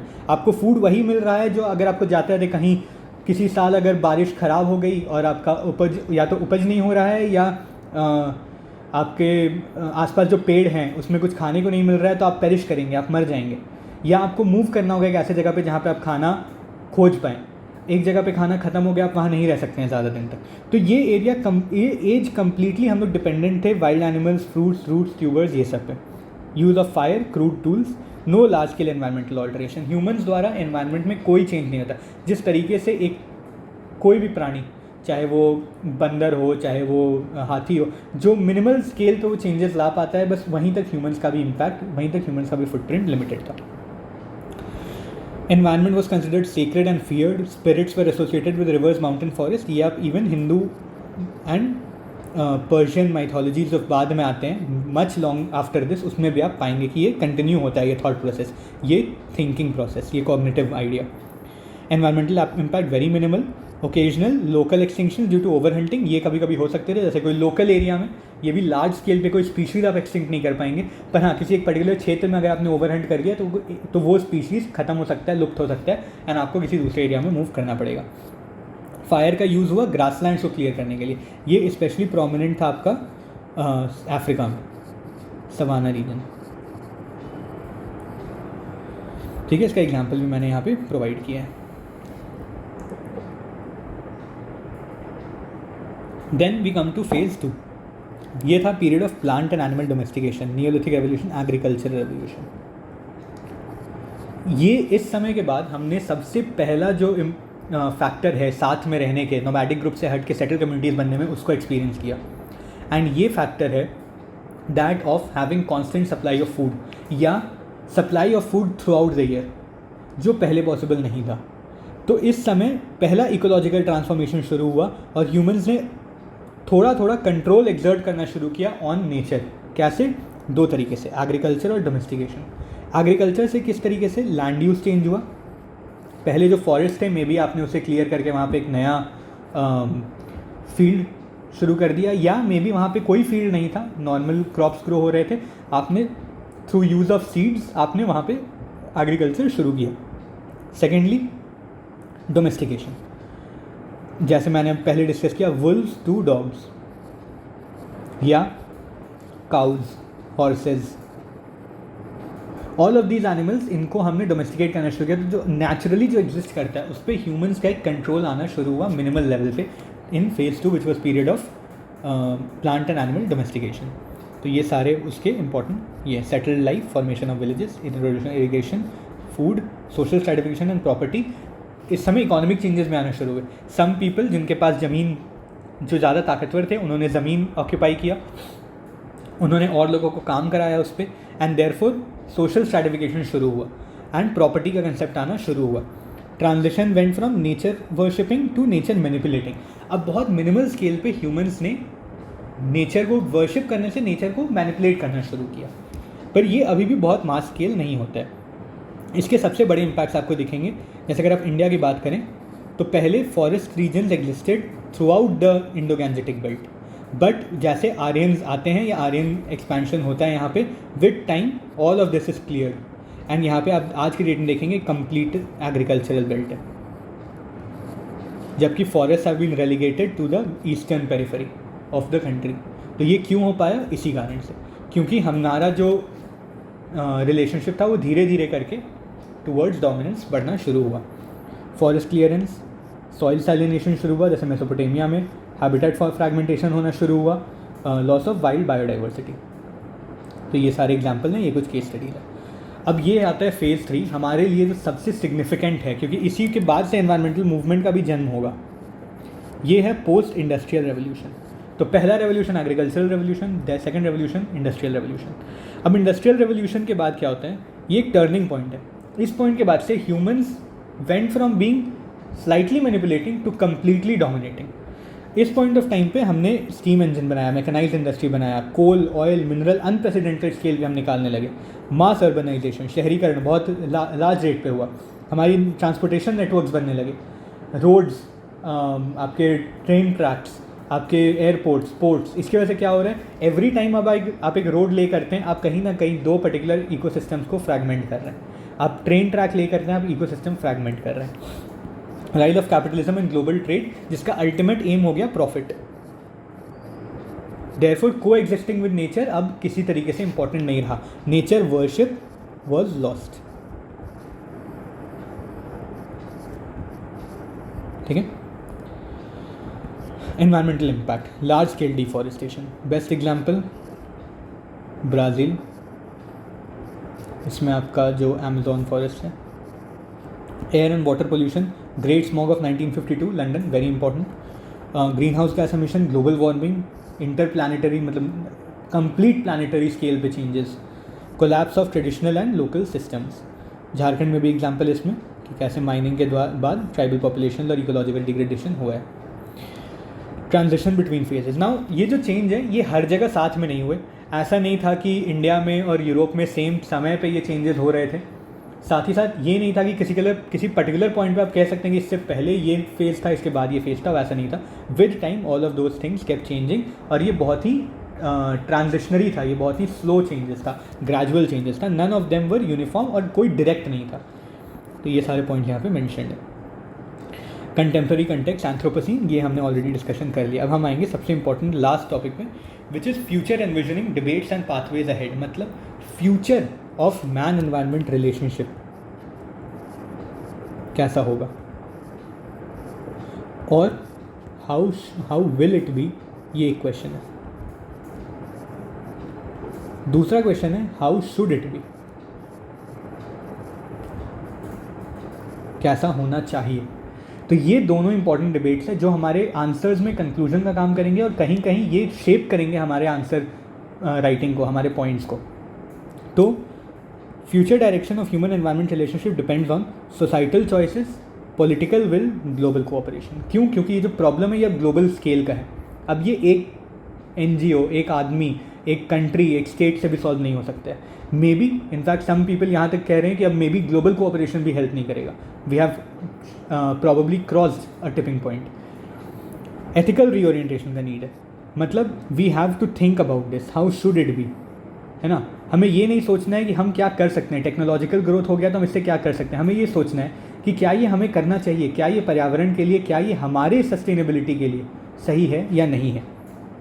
तो इसके लिए ये कुछ अच्छे कीवर्ड्स हैं जो आप यूज़ कर सकते हैं अपने आंसर्स में। From control to coexistence, from extraction to regeneration, from ownership to stewardship. इसके अलावा बहुत सारे इंपॉर्टेंट कंसेप्ट्स हैं जो कि मैं एक लिस्ट बना के आपको, जो आपके नोट्स होंगे उसमें एडिशनली दूंगा, जो हमने ऑलरेडी डिस्कस किया है, जैसे वंदना शिवा का जो आइडिया है, या गोइंग फॉरवर्ड किस तरीके से हमें इकोसेंट्रिसिज्म फॉलो करना चाहिए, एंथ्रोपोसेंट्रिसिज्म से दूर जाना चाहिए, या अगर हम फॉलो करते हैं एंथ्रोपोसेंट्रिसिज्म तो कैसे उसी में ह्यूमंस हमें सोसाइटल इक्विटी के बारे में बात करना चाहिए कि गरीब और अमीर के बीच का जो एक गैप है उसको प्लग किया जा सके through environmental and economic measures, इसके बारे में बात करना है। तो ये सारे हमारे लिए बहुत इंपॉर्टेंट पॉइंट्स बनेंगे और आप उसको अपने आंसर्स में लिख पाएंगे।